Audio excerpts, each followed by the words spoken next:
Hello and welcome everyone. मैं हूं सी अहमद अंदाज और आप देख रहे हैं हमारा चैनल प्रज्ञान कॉमर्स। कैसे हैं आप सब लोग? होप सो आप लोग बहुत बढ़िया होंगे और आपकी पढ़ाई भी बहुत बढ़िया चल रही होगी।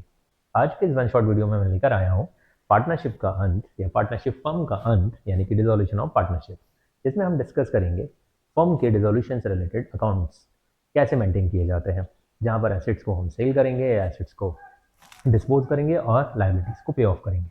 तो इस वन शॉट वीडियो में ये सारे कॉन्सेप्ट्स हम डिस्कस करने वाले हैं। बात करें यहाँ पर कि ये कितना वेटेज रखता है, तो लगभग 8 to 10% का वेटेज आपके सिलेबस में इसका है। यहाँ पर 6 मार्क्स का एक श्योर शॉर्ट क्वेश्चन आपको देखने को मिलेगा। साथ ही साथ अगर मैं बात करूँ स्टेट बोर्ड के स्टूडेंट्स की, तो वो अलग अलग बोर्ड्स में अलग अलग वेटेज है इसका।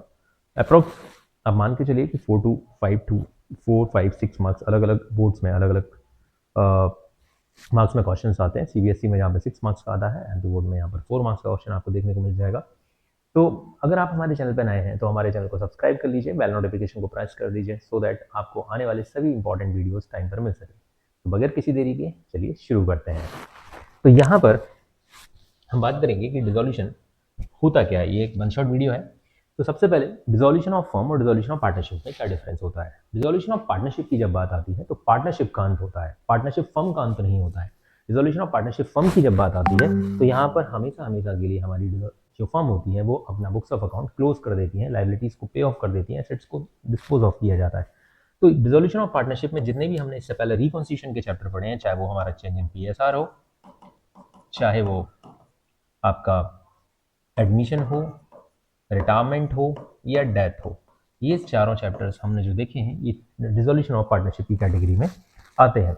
इसके बाद अगर मैं बात करूं डिसोल्यूशन ऑफ पार्टनरशिप फर्म की, तो ये फर्म का ये लास्ट चैप्टर है जिसमें फर्म अपना बिजनेस बंद कर देती है। Firms is close and business is wind up, ठीक है, हमेशा के लिए बंद हो जाता है। तो यहाँ पर modes of dissolution of partnership firm की मैं बात करूं तो देखो इस चैप्टर को इस फर्म को या बिजनेस को बंद दो तरीके से किया जा सकता है। या तो तुम्हारी मर्जी है या किसी ने अर्जी लगा दी है, ठीक है। यानी कि मर्जी का मतलब हुआ कि हम अपने मन से बिजनेस को बंद कर रहे हैं। कोई भी रीजन हो सकता है, बिजनेस या तो लॉस में चल रहा होगा या बिजनेस में पार्टनर अलग अलग अपना बिजनेस स्टार्ट करना चाहते हैं या कोई और रीजन हो सकता है। लेकिन जब बात आती है अर्जी की, अर्जी का मतलब होता है कोर्ट। अर्जी कहाँ लगाओगे आप? कोर्ट में, अपील करोगे कोर्ट में। तो कोर्ट को अगर ऐसा लगता है कि इस बिजनेस को बंद कर देने में जनता की या लोगों की या पार्टनर्स की फैमिली की या इस देश की भलाई है, तो बिजनेस को बंद करवाया जा सकता है। तो यहाँ पर हम वन बाय वन अगर देखें तो without the intervention of court, यानी कि आपकी मर्जी, यहाँ पर होगी मर्जी और यहाँ पर होगी अर्जी, ठीक है, अर्जी, ठीक है, उर्दू वर्ड है। अर्जी मतलब अपील करना या कोर्ट को ऐसा लगता है तो कोर्ट ऑर्डर देता है। तो यहाँ पर सेक्शन 40 से लेकर 43 तक हम मर्जी से बिजनेस को बंद कर सकते हैं और सेक्शन 44 बोलता है कि कोर्ट बिजनेस को बंद करा सकता है। तो चलिए सबसे पहले हम मर्जी की बात कर लेते हैं। तो बाय म्यूचुअल एग्रीमेंट सेक्शन 40 बोलता है कि जब सारे पार्टनर्स एग्री हो जाएं कि यार बिजनेस को बंद कर दो, तो बिजनेस को बंद कर देना चाहिए। दूसरा है कंपल्सरी डिसोल्यूशन, सेक्शन 41 बोलता है कि वेयर द पार्टनरशिप पार्टनर्स और all the partners except one partners become insolvent. आपको ये पता ही होगा कि मिनिमम 2 और मोर पर्सन सॉल्वेंट होने चाहिए, साउंड माइंड के होने चाहिए। अब अगर एक को छोड़कर बाकी सारे इंसॉल्वेंट हो गए या सब पागल हो गए लॉस की वजह से, तो बिजनेस को बंद करवाया जा सकता है या बंद करना पड़ेगा। Where business of a firm become unlawful, ठीक है। बिकम अनलॉफुल का मतलब ये है कि पहले तो वो बिजनेस ठीक ठाक था भाई, लॉफुल था, लेकिन अब वो अनलॉफुल हो जाएगा। या आप ऐसा समझ लीजिए किसी स्टेट में कोई स्टेट गवर्नमेंट ऐसा रूल लेकर आ जाती है, इस टाइप के बिजनेस अब नहीं चलेंगे। जैसे मैं गुजरात की बात करता हूँ तो गुजरात में अल्कोहल बैन है और हो सकता है आप पहले ऐसे एक पार्टनरशिप बिजनेस में हो जिसमें आप अल्कोहल बनाते हो या अल्कोहल सेल करते हो, लेकिन अब अल्कोहल को बैन कर दिया गया है तो आपका बिजनेस बंद करना पड़ेगा आपको, ठीक है। या और भी कोई रीजन हो सकता है। तो जहां पर बिजनेस आपका अनलॉफुल हो गया। ऑन हैपनिंग, ये है हैपनिंग ऑफ एन इवेंट। अगर सेक्शन 42 बोलता है कि on expiry of terms which firms was constituted, ठीक है, जितने दिन के लिए फर्म को बनाया गया था वो फर्म का टाइम पीरियड ओवर हो चुका है। On completion of the venture of objectives, हमने जिस पर्पस के लिए बिजनेस स्टार्ट किया था वो पर्पस हो चुका है फुलफिल। या तीसरा काम हो सकता है on the death of partner if constitutions not specified in deed, ठीक है। अगर सपोज करो कि एक पार्टनर की डेथ हो जाती है, दो ही पार्टनर थे, तो वैसे भी अकेला पार्टनर पार्टनरशिप फर्म नहीं चला सकता या पार्टनरशिप फर्म की डेफिनेशन में नहीं आता, तो बिजनेस को बंद करना पड़ेगा। हमारा सेक्शन 43 बोलता है बाय नोटिस। अगर in case of partnership at will the firm may be dissolved by any partners giving notice in writing to all the other partners of the intention to dissolve the firm। ये section 43 बोलता है कि notice देकर भी firm को बंद किया जा सकता है एक दूसरे को, ठीक है। अब इसके बाद हम बात करते हैं अर्जी की। तो ये मर्जी के 4 सेक्शन हो गए। अब अर्जी की बात करें तो सेक्शन 44 बोलता है कि बिजनेस को कोर्ट द्वारा बंद कराया जा सकता है। पहला रीजन क्या है? A partners become person unsound mind. भाई उसकी फैमिली ने बोल दिया, देखो 2 पार्टनर थे, लाला और बाला। बाला जो है बिल्कुल पागल हो चुका है, ठीक है। अब उसकी फैमिली को लगता है कि यार ये पागल हो गया है, पूरा फायदा लाला उठा रहा है। तो अब इस बिजनेस को हम कोर्ट में गए और कोर्ट में बोला कि देखो भैया बाला तो हो गया है पागल, अब लाला मजे उठा रहा है, तो सर इस बिजनेस को बंद करवा दीजिए। तो एक ये रीजन हो सकता है। दूसरा, a partners become permanent incapable of performing his duties as a partner. ठीक है, बाला जो है वो कोमा में चला गया है, ठीक है, हमेशा हमेशा के लिए। या फिर उसकी फैमिली को ऐसा लगता है कि उसकी इस बीमारी की वजह से या उसकी इनकैपेबिलिटी की वजह से लाला इसका गलत एडवांटेज उठा रहा है बिजनेस का, तो फिर वो कोर्ट के पास जाएंगे और कोर्ट बोल सकता है कि बिजनेस को बंद कर दो भाई, ठीक है। या partnership, partner is found guilty और misconduct which is likely to be adversely effect the business of the firm. अगर किसी ने एक ऐसा काम किया है भैया जो बिजनेस की रेपुटेशन को एडवर्सली इफेक्ट कर रहा है, तो बिजनेस को यहाँ पर झगड़ा हो जाएगा या कोर्ट के पास जाओगे कि भैया बिजनेस बंद करवा दो, क्योंकि ये बंदा गलत यूज कर रहा है बिजनेस की रेपुटेशन या बिजनेस के नाम का। दूसरा, partnership agreement is become persistently by the partners और पार्टनर्स, ठीक है। मतलब बार बार आप एग्रीमेंट को तोड़ रहे हो, कंडीशंस को तोड़ रहे हो, बन नहीं रही है, कहीं ना कहीं लड़ाई झगड़े हो रहे हैं। इसके अलावा court finds dissolution of firms is justified. अगर कोर्ट को ऐसा लगता है कि बिजनेस को बंद करा देने में देश की या जनता की या समाज की भलाई होगी, तो कोर्ट बंद करवा सकता है। The business of the firm can not be carried on accept at a loss. भाई अगर बिजनेस लॉस के अलावा चल ही नहीं सकता है, जैसे सपोज करो आप ब्लैक एंड व्हाइट टीवी बनाते हो, ठीक है, ब्लैक एंड व्हाइट टीवी बनाने के केस में अब जमाना भाई मॉडर्न हो चुका है, ठीक है, कलरफुल चीज़ों का जमाना है, जैसे आप देख रहे हो सारे पीपीटीज को ही देख लो, तो ब्लैक एंड व्हाइट नहीं चलने वाला। तो ओवरऑल कहीं ना कहीं वो लॉस नहीं चलेगा अगर आप बनाओगे, तो इन दैट केस आपके बिजनेस को कोर्ट बंद करवा सकता है। सर कोर्ट का क्या नुकसान हो रहा है? लॉस तो हम अपनी जेब से भर रहे हैं भाई, कहीं ना कहीं से तुम रॉ मटेरियल लाओगे, क्रेडिटर्स क्रिएट करोगे और फिर बाद में आप उनका पेमेंट नहीं करोगे, तो कहीं ना कहीं वो क्रेडिटर्स भी तो जाएंगे कि सर इस बिजनेस को बंद कराइए, ये बिजनेस हमारा पैसा नहीं दे रहा है, तो लॉस में ही चलता जा रहा है, तो कोर्ट बंद करवा सकता है। अब बात करेंगे सेटलमेंट ऑफ अकाउंट्स की। अगर बिजनेस बंद हो ही रहा है, फर्म पार्टनरशिप बिजनेस जो है वो डिसॉल्व हो रहा है, तो इन दैट केस अकाउंट्स का सेटलमेंट कैसे होगा? तो हम बात करेंगे सेटलमेंट्स ऑफ अकाउंट, सेक्शन 48 इसके बारे में बात करता है। ट्रीटमेंट ऑफ लॉसेज, अगर फर्म के जो लॉसेज हैं उनको ट्रीट कैसे किया जाएगा, सेक्शन 48 सब सेक्शन 1। सबसे पहले तो भाई जो लॉस होगा उसको हम प्रॉफिट से कवर करेंगे अगर कोई है तो। इसके अलावा अगर नहीं है तो फिर हम कैपिटल पे जाएंगे, और कैपिटल के बाद भी अगर नहीं है तो पार्टनर्स सेपरेटली पर्सनली अपने घर से एसेट्स को लेकर आएंगे और उससे बिजनेस को डेट को या लॉस को बियर करेंगे। Payment of firms debt, personal debt. अभी पहले हम फर्म डेट की बात करें तो application of firms assets, firms assets को कैसे यूटिलाइज किया जाएगा, सेक्शन 48 सबसेक्शन बी। सबसे पहले हमारी जो भी एसेट्स होंगी उनसे हम आउटसाइड पार्टीज का पेमेंट करेंगे। आउटसाइड पार्टीज मतलब जो बाहर के क्रेडिटर्स वगैरह हैं, लोन वगैरह है। फिर पार्टनर्स ने अगर कुछ लोन दे रखा है तो सेकंड नंबर पे उसका नंबर आएगा। जैसे सपोज करो हमारे पास एसेट्स है 50 लाख के, ठीक है, और हमारा जो डेट है, सपोज करो डेट में आउटसाइड लाइबिलिटी हमारी 20 लाख के क्रेडिटर्स है, तो सबसे पहले क्रेडिटर को पेमेंट करो। 10 लाख का आपने पार्टनर्स से लोन ले रखा है तो इस पार्टनर्स के लोन का पेमेंट करिए। फिर पार्टनर्स की कैपिटल, और अगर कुछ बच जाता है तो कैपिटल के बाद सपोज करो अब कितना हमारे पास 20 लाख बच रहा है, 20 लाख में 15 लाख की कैपिटल है वो, और कुछ अगर सरप्लस हो जाता है, प्रॉफिट हो जाता है, तो वो पार्टनर्स क्या करेंगे, शेयर कर लेंगे। Share in PNL, profit and loss ratio, जो भी रेशियो होगा उसमें शेयर कर लेंगे, ठीक है। सपोज करो ये 50 लाख की एसेट्स 55 लाख में बिक गई थी, ठीक है, तो यहाँ तक कितना हो गया 20, और ये अपन 10 कर लेते हैं लास्ट में। एसेट्स ज्यादा में भी तो बिक सकती है बिजनेस को, जब डिजॉल्व करेंगे तो मार्केट वैल्यू पे सेल होंगी, कम पे भी बिक सकती है, लॉस भी हो सकता है।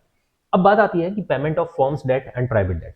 ये वाला जो केस था कि यहां पर पार्टनर्स पर्सनली पे करते हैं, लेकिन कौन सा पार्टनर? सपोज करो फर्म डिसॉल्व हुई और 10 लाख रुपए कम पड़ रहा है डेट चुकाने के लिए। अब आप घर से लेकर आओगे, लेकिन घर से लाने से पहले आपको ये भी देखना पड़ेगा कि मेरा खुद का एक लोन है, ठीक है। लाला और बाला अपने बिजनेस को बंद कर रहे हैं, 10 लाख रुपए कम पड़ रहे हैं। अब 10 लाख रुपए भाई घर से लेकर आओ, 10 लाख रुपए घर से लेकर आते हैं। बाला बोलता है कि ठीक है मैं घर से ले आऊंगा, लेकिन मेरे खुद के एक तो हो गया फर्म्स, किसके हिस्से में आ रहा है, फर्म्स लॉस जो है, फर्म का लॉस जो है वो सपोज करो इसके हिस्से में 5 लाख आ रहा है, किसके हिस्से में, लाला के हिस्से में। बाला तो अपने घर से लेकर आ रहा है, बाला अपने घर से लेकर आ जाएगा 5 लाख, ठीक है, लेकिन बाला ने दो टाइप के, अब ये 5 लाख का लॉस, अब बाला के पास कोई एसेट है, सपोज करो वो 15 लाख में बिकेगा, लेकिन बाला का खुद का भी लोन है, एक पर्सनल लोन है, पर्सनल लोन है 12 लाख का। तो भाई पहले बाला क्या करेगा, 12 लाख के लोन को, खुद के लोन को चुकाएगा अपने उस एसेट्स को सेल करके। कहीं ऐसा ना हो कि फर्म का लॉस चुकाने के बाद इसका कम पड़ जाए, फिर इसको परेशानी होगी। तो पहले ये पर्सनल लोन चुकाएगा, इसके बाद अगर कुछ पैसा बचता है तो फिर फर्म के लोन को बियर करेगा, ठीक है। तो private property of each partners, is applied first towards the payment of his private debt, पहले उसके प्राइवेट डेट को चुकाने में काम आएगी, and surplus if any is applied towards the payment of firms debt. Sir अगर फिर वो बचा हुआ कौन चुकाएगा? सपोज करो अगर बाला के पास भी 5 लाख की एसेट है और 5 लाख का लोन है तो वो तो चुका देगा, लेकिन बचा हुआ इसका 3 लाख का क्या होगा भाई? वो इंसॉल्वेंट हो जाएगा इन दैट केस। ठीक है, फिर भगवान भी उसका कुछ नहीं बिगाड़ सकता है ना, मतलब ओवरऑल फिर उससे जबरदस्ती नहीं लिया जा सकता। तो accounts on dissolution of partnership form, अगर मैं बात करूं तो कौन कौन से अकाउंट्स खोले जाएंगे, तो सबसे पहले रियलाइजेशन अकाउंट, ठीक है, दूसरा loan by partner, loan by firm to partners and partners capital account and bank account, ये सारे अकाउंट ओपन किए जाएंगे। सर यहाँ पे करंट अकाउंट कहीं नहीं लिखा आपने, करंट अकाउंट मर्ज हो जाएगा कैपिटल अकाउंट में, करंट अकाउंट मर्ज हो जाएगा कैपिटल अकाउंट में अगर होगा तो, अगर फिक्स मेथड यूज करते होंगे तो उसके बैलेंसेस को कैपिटल अकाउंट में ट्रांसफर कर दिया जाएगा। ठीक है, अब यहाँ पर आपने देखा होगा भाई साहब ये कौन है, इनको आप पहचानो, ठीक है, सुधर जा नहीं तो बसूली भाई आएगा, यानी कि ये कौन है? बसूली भाई है। इस रिजोल्यूशन में मैंने क्यों इनको इंट्रोड्यूस किया है, उसका रीजन है कि आपने इससे थोड़ी देर पहले देखा कि यहाँ पर इतने सारे अकाउंट्स बनेंगे, इसमें एक अकाउंट है रियलाइजेशन अकाउंट और इसका नाम ही होता है वसूली खाता। ठीक है, ये पूरा का पूरा इस पूरे चैप्टर में ये समझ लो कि यही सबसे इंपॉर्टेंट पार्ट होने वाला है। बाकी सारी चीजें आपने मे बी कहीं ना कहीं देखी होंगी, बट ये आप इसी चैप्टर में देखते हो जब फर्म का अंत होता है, डिसोल्यूशन ऑफ पार्टनरशिप फर्म में यही देखने को मिलेगा। तो वसूली खाता, इसका काम भी कुछ ऐसा ही है जैसा कि हमारे तिवारी जी का था गोलमाल मूवी में वसूली भाई। ठीक है, तो इनका काम क्या है, अब हम यहाँ क्या करने वाले हैं कि फर्म के बहुत सारे एसेट होंगे और बहुत सारी लाइबिलिटीज होंगी, सारे के सारे एसेट्स और लाइबिलिटीज हम क्या करेंगे, इन भाई साहब वसूली भाई को, तिवारी जी को हम दे देंगे। ठीक है, अब तिवारी जी क्या करेंगे, हमने एक सपोज करो हमने इनके पास हमने ये एक मटका रख दिया, इसमें ले जाकर हमने सारी लाइबिलिटीज डाल दी, इसी में ले जाकर हमने सारी एसेट्स को डाल दिया। अब ये क्या करेंगे, इसमें से एक एसेट्स निकालेंगे, मार्केट में सेल करेंगे, उससे जो पैसा आएगा उससे एक लाइबिलिटी पे कर देंगे। ठीक है, फिर उसमें से दूसरी एसेट्स निकालेंगे, उसको सेल करेंगे और उससे जो भी पैसा आएगा लाइबिलिटीज पे करते चले जाएंगे। लेकिन ये वसूली भाई ये काम फ्री में नहीं करेंगे, ये एक प्रकार के बंदे हैं। ठीक है, वैसे रियल लाइफ में जब कंपनी बंद होती है तो एक इंसॉल्वेंसी पर्सनल होता है, ठीक है, एक बंदा होता है, रिप्रेजेंटेटिव होता है जो पूरी प्रोसेस को देखता है। ये समझ लो कि ये वही प्रोसेस को देखने के लिए हमने एक बंदा अपॉइंट किया है। मे बी हमारे क्वेश्चंस में वो एक पार्टनर हो सकता है, लेकिन ये समझ लो ये भी एक पार्टनर है। तो इनका नाम है वसूली भाई, इनको हमने सारे के सारे एसेट्स और सारे के सारे लाइबिलिटीज दे दिए, ये सारे एसेट्स सेल करके सारी लाइबिलिटीज को पे ऑफ करेंगे और अपना कुछ कमीशन या अपना रेम्यूनरेशन चार्ज करेंगे। अगर कुछ पैसा कम पड़ जाएगा तो पार्टनर्स को इक्वली लॉस बियर करना पड़ेगा, प्रॉफिट हुआ तो पार्टनर्स में इक्वली शेयर हो जाएगा। ये तो है फाइनल कहानी। तो ये इसीलिए इनको मैंने यहाँ पर इंट्रोड्यूस किया है। हम जितने भी हमारे एसेट्स होंगे बैलेंस शीट में, हमारे वो सारे के सारे बैलेंस शीट के एसेट्स को हम किसको ट्रांसफर कर देंगे, जितनी भी लाइबिलिटीज होंगी और जितने भी एसेट्स होंगे हम उन सभी को, इनके क्रेडिट बैलेंस होते हैं आप सभी को पता होगा और इनके डेबिट बैलेंस होते हैं। अभी मैं बताने वाला हूँ कौन कौन सी चीजें यहाँ पर हमारी ट्रांसफर होंगी, बट ये समझ लीजिए कि इसमें से जो भी एसेट सेल होने लायक होगी वो सारी की सारी एसेट्स इस रियलाइजेशन अकाउंट में ट्रांसफर कर दो और सारी की सारी लाइबिलिटीज भी, इसी में लाइबिलिटीज और इसी में सारे एसेट्स चले जाएंगे। तो जब लाइबिलिटीज इसमें ट्रांसफर होंगी तो रियलाइजेशन अकाउंट खुद क्या हो जाएगा, डेबिट। कभी कभी कुछ प्रॉब्लम्स आ जाती हैं, I don't know what's the problem, but problem तो है। ओके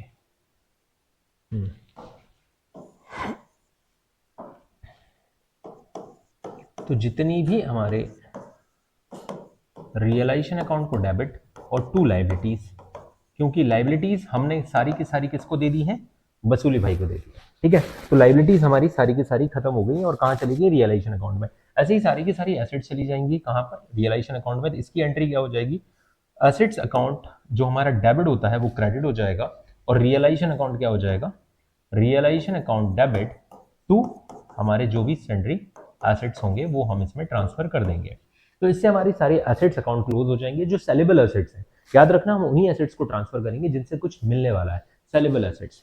ठीक है, या फिर जिसकी मॉनेटरी वैल्यू अभी है लेकिन वो मार्केट में जब बिकेगी तभी उससे कुछ रियलाइज होगा, जिनसे कुछ रियलाइज नहीं होगा उनको इसमें ट्रांसफर नहीं करेंगे। लाइक कैश ऑलरेडी हमारा कैश में ही है, उनको हम ट्रांसफर करके क्या करेंगे। या फिर जो प्रोविजंस वगैरह है वो लाइबिलिटीज का पार्ट होंगे, जैसे डेटर्स में से प्रोविजन वगैरह, वो मैं आपको आगे समझाने वाला हूँ। तो वन बाय वन हम एक एक चीज उठाएंगे और हम इसकी एंट्री करने वाले हैं। तो सबसे पहले अगर अकाउंटिंग एंट्रीज करूं तो for closing the assets account, assets account close करने के लिए एसेट्स का बैलेंस कौन सा होता है, डेबिट बैलेंस। ठीक है, तो हम यहाँ पर एंट्री क्या कर चुके हैं अभी, अभी हमने एंट्री देखी, रियलाइजेशन अकाउंट, वसूली भाई को सारी एसेट्स दे दी और लिख दिया टू एसेट्स। ठीक है, एसेट्स अकाउंट उठाकर बैलेंस शीट से हमने इसको दे दी। ऐसे ही लाइबिलिटीज को भी, लाइबिलिटीज का बैलेंस कौन सा होता है, क्रेडिट। तो जैसे ही हम लाइबिलिटीज को डेबिट करते हैं तो लाइबिलिटीज भी खत्म हो जाएंगी, लाइबिलिटीज डेबिट टू रियलाइजेशन। तो ये तो दो एंट्रीज वो हो गई जिनको हमने नॉर्मली आउटसाइड लाइबिलिटीज हैं, और जो एसेट्स सेलेबल एसेट्स हैं उनको हमने इसमें ट्रांसफर कर दिया। प्रोविजन रिजर्व्स अगेंस्ट एसेट्स, जितने भी प्रोविजंस होंगे, जैसे provision for bad debts, provision for depreciation, इन सबको हम इंडिविजुअली देखते हैं, इनका ट्रीटमेंट क्या होगा। तो प्रोविजन और रिजर्व्स अगेंस्ट एसेट्स, अगर किसी भी एसेट्स के अगेंस्ट में कोई भी प्रोविजन या रिजर्व्स है तो याद रखना उनके जो भी बैलेंसेस होंगे अकॉर्डिंगली उनको ट्रांसफर कर दिया जाएगा। जैसे क्रेडिट बैलेंस है, इसका जो है वो क्रेडिट बैलेंस है, तो इसको डेबिट कर दो। इसकी एंट्री क्या हो जाएगी, provision for bad debts to realisation, ये रियलाइजेशन अकाउंट में ट्रांसफर हो गया, रियलाइजेशन अकाउंट। ठीक है, प्रोविजन फॉर डेप्रिसिएशन, अगर इसको भी हम देखें तो ये एसेट्स के अगेंस्ट होता है, एसेट्स में से अगर अलग से सेपरेटली मेंटेन किया जाता है इसका क्रेडिट बैलेंस होगा। इसको भी क्या किया जाएगा, प्रोविजन फॉर डेप्रिसिएशन डेबिट करके इसको रियलाइजेशन अकाउंट में ट्रांसफर कर दो। ठीक है, इससे क्या होगा भाई, जितनी एसेट्स की वैल्यू है वैसे भी रियलाइज होने वाली है, तो कम रियलाइज होगी या ज्यादा रियलाइज होगी, इसको भी हमने राइट ऑफ कर दिया। अगर मशीनरी रिप्लेसमेंट, अगर कोई भी मशीनरी रिप्लेसमेंट रिजर्व है, इसका भी क्रेडिट बैलेंस होता है टू रियलाइजेशन, सबको कर दो, क्योंकि नॉर्मली ये किसी ना किसी एसेट से लिंक होते हैं। जैसे इन्वेस्टमेंट फ्लक्चुएशन रिजर्व, अगर आपने ये देखा होगा मेरे वन शॉट वीडियो में, तो इसके स्पेसिफिक ट्रीटमेंट होते थे चेंज इन पीएसआर या एडमिशन रिटायरमेंट डेथ में, बट यहाँ पर अब नो मोर रिक्वायरमेंट, क्योंकि जब इन्वेस्टमेंट ही सेल हो जाएगा तो इसकी क्या जरूरत है। तो जैसे इन्वेस्टमेंट को हम सेल करेंगे, इन्वेस्टमेंट को क्रेडिट करेंगे, वैसे इसको क्या कर देंगे, डेबिट कर देंगे, और रिस्पेक्टिव हम सारी चीजें किसको सुपुर्द कर रहे हैं, इन्वेस्टमेंट फ्लक्चुएशन रिजर्व जो भी है या फंड है टू रियलाइजेशन, ये सारे के सारे हमने कहाँ ट्रांसफर कर दिए, रियलाइजेशन अकाउंट में हमने ट्रांसफर कर दिया। ठीक है, तो इससे हमारे जितने भी ये एसेट्स के अगेंस्ट में रिजर्व्स हैं वो सारे रियलाइजेशन अकाउंट में ट्रांसफर कर दिए गए। अब कुछ अनडिस्ट्रीब्यूटेड प्रॉफिट एंड रिजर्व्स होते हैं जिनको जो किसी एसेट्स या लाइबिलिटीज के अगेंस्ट नहीं होते हैं, तो उनको हमको क्या करना है, डायरेक्टली डिस्ट्रीब्यूट कर देना है। जैसे general reserve, reserve fund, contingency reserve या प्रॉफिट एंड लॉस, इन सबके क्रेडिट बैलेंस होते हैं, इन सबको आपको क्या करना है, डेबिट कर देना है। डेबिट करके इनको डायरेक्टली डिस्ट्रीब्यूट कर देना है पार्टनर्स कैपिटल अकाउंट में, पार्टनर्स कैपिटल अकाउंट, ये सारे के सारे पार्टनर्स कैपिटल अकाउंट में राइट ऑफ हो जाएंगे इन रियलाइजेशन अकाउंट। भाई ऑलरेडी ये जो है ना, इसके ऊपर ये ऑनर्स फंड का हिस्सा होता है। अगर आपने कंपनी में पढ़ा होगा share holder funds and reserve and surplus जिसमें आते हैं, तो ये रिजर्व एंड सरप्लस की कैटेगरी में है सारे के सारे, तो ये पार्टनर्स के कैपिटल अकाउंट में ट्रांसफर कर दिए जाएंगे। एक्यूमुलेटेड प्रॉफिट एंड लॉसेज हैं, अगर हमारे पास कुछ अनडिस्ट्रीब्यूटेड प्रॉफिट या एक्यूमुलेटेड प्रॉफिट पड़ा है, तो एक्यूमुलेटेड प्रॉफिट का जो बैलेंस होता है वो क्रेडिट होता है, लॉस का जो बैलेंस होता है वो डेबिट होता है। तो क्रेडिट बैलेंस को डेबिट कर देंगे हम, जैसे हमारा profit and loss account debit, और इससे पार्टनर्स कैपिटल अकाउंट क्या हो जाएंगे, जो अभी तक ट्रीटमेंट होता चला आ रहा था चेंज इन पीएसआर में, सेम। अगर कुछ एक्यूमुलेटेड लॉस है तो इसको कौन बियर करेगा, पार्टनर्स बियर करेंगे। तो यहां पर एंट्री क्या हो जाएगी, partners capital account debit to accumulated loss, suppose करिए प्रॉफिट एंड लॉस अकाउंट का डेबिट बैलेंस था, तो ये डेबिट बैलेंस जैसे ही हम क्रेडिट करेंगे ये भी खत्म हो जाएगा। एक एंट्री ये हो गई।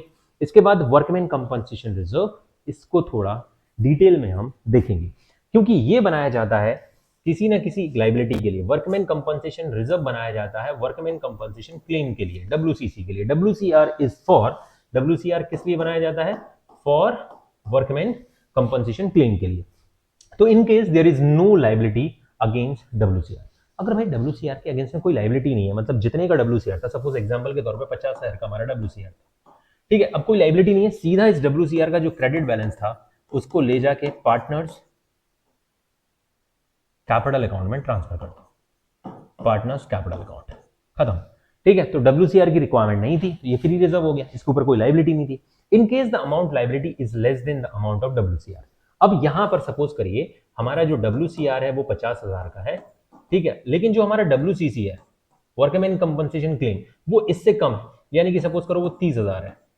तो भाई सबसे पहले आपको क्या करना है, इस डब्ल्यूसीआर का डब्ल्यूसीआर डेबिट कितने से, 50,000, ठीक है। इस 50,000 के बाद रियलाइजेशन अकाउंट में उतना ही ले जाना है जितने की लाइबिलिटी है, रियलाइजेशन अकाउंट क्रेडिट कर दीजिए 30,000 से, ठीक है, and to partners capital account, बचा हुआ पैसा पार्टनर्स में डिस्ट्रीब्यूट हो जाएगा, कितना, 20,000, अब इस 30,000 की क्योंकि फर्म बंद हो रही है तो इनको अटका के नहीं रखना है। अभी तक हम क्या करते थे, उसे लाइबिलिटी में शो करते थे, तो बैलेंस शीट ही नहीं बचेगी। तो अब हमको क्या कर देना है, रियलाइजेशन अकाउंट डेबिट, इसका पेमेंट भी तो करना पड़ेगा, realisation account debit to bank. ठीक है, तो एक एंट्री ये हो जाएगी, दूसरी एंट्री ये हो जाएगी। कितने का पेमेंट करेंगे, जितने की लाइबिलिटी है, 30,000 की लाइबिलिटी है, 30,000 का हमने पेमेंट कर दिया। ठीक। चौथा case, in case the amount of liability is equal to WCR, यानी कि WCR अगर 50 का है तो WCC भी कितने का है, 50 का ही है। तो आप पहली एंट्री क्या करोगे, इसको ट्रांसफर करोगे WCR to realisation account. Realisation account में इसको ट्रांसफर किया आपने, कितने से ट्रांसफर किया, 50,000 से, और इस 50,000 का बाद में क्या कर दिया, पेमेंट कर दिया। तो एंट्री क्या हो जाएगी, realisation account debit, realisation account debit to bank. भाई पेमेंट तो करनी पड़ेगी क्योंकि क्लेम आ गया उसके ऊपर, क्लेम के लिए तो बनाया था। ऐसे in the case amount of liability is more than the amount of WCR। Suppose करिए WCR 50 का है बट लाइबिलिटी जो है ना WCC वर्कमैन कंपनसेशन क्लेम वो 55,000 का है। तो पहली एंट्री तो WCR को राइट ऑफ करने की होगी, तो WCR debit to realisation. Realisation में मैं इसका एक क्वेश्चन भी आपको कराने वाला हूं, 50,000 50,000। अब जो पेमेंट करेंगे ना वो रियल पेमेंट करेंगे जितनी लाइबिलिटी आई है, तो उसकी एंट्री क्या हो जाएगी, realisation account debit to WCC। वसूली भाई ने इसका कितना पेमेंट कर दिया, 55,000 का पेमेंट कर दिया। सर ये तो फिर 5,000 कहां से आएंगे, अरे ये इसी की वजह से तो लॉस या प्रॉफिट होने वाला है ना आने वाले टाइम में। अब कुछ हमारे पास फिक्टिशियस एसेट्स होते हैं, fictitious assets like deferred revenue expenditure वगैरह। तो उन डेफर्ड रेवेन्यू एक्सपेंडिचर का बैलेंस क्रेडिट होता है, डेबिट होता है, तो उसको कर देंगे हम जैसे एडवर्टाइजमेंट सस्पेंस है।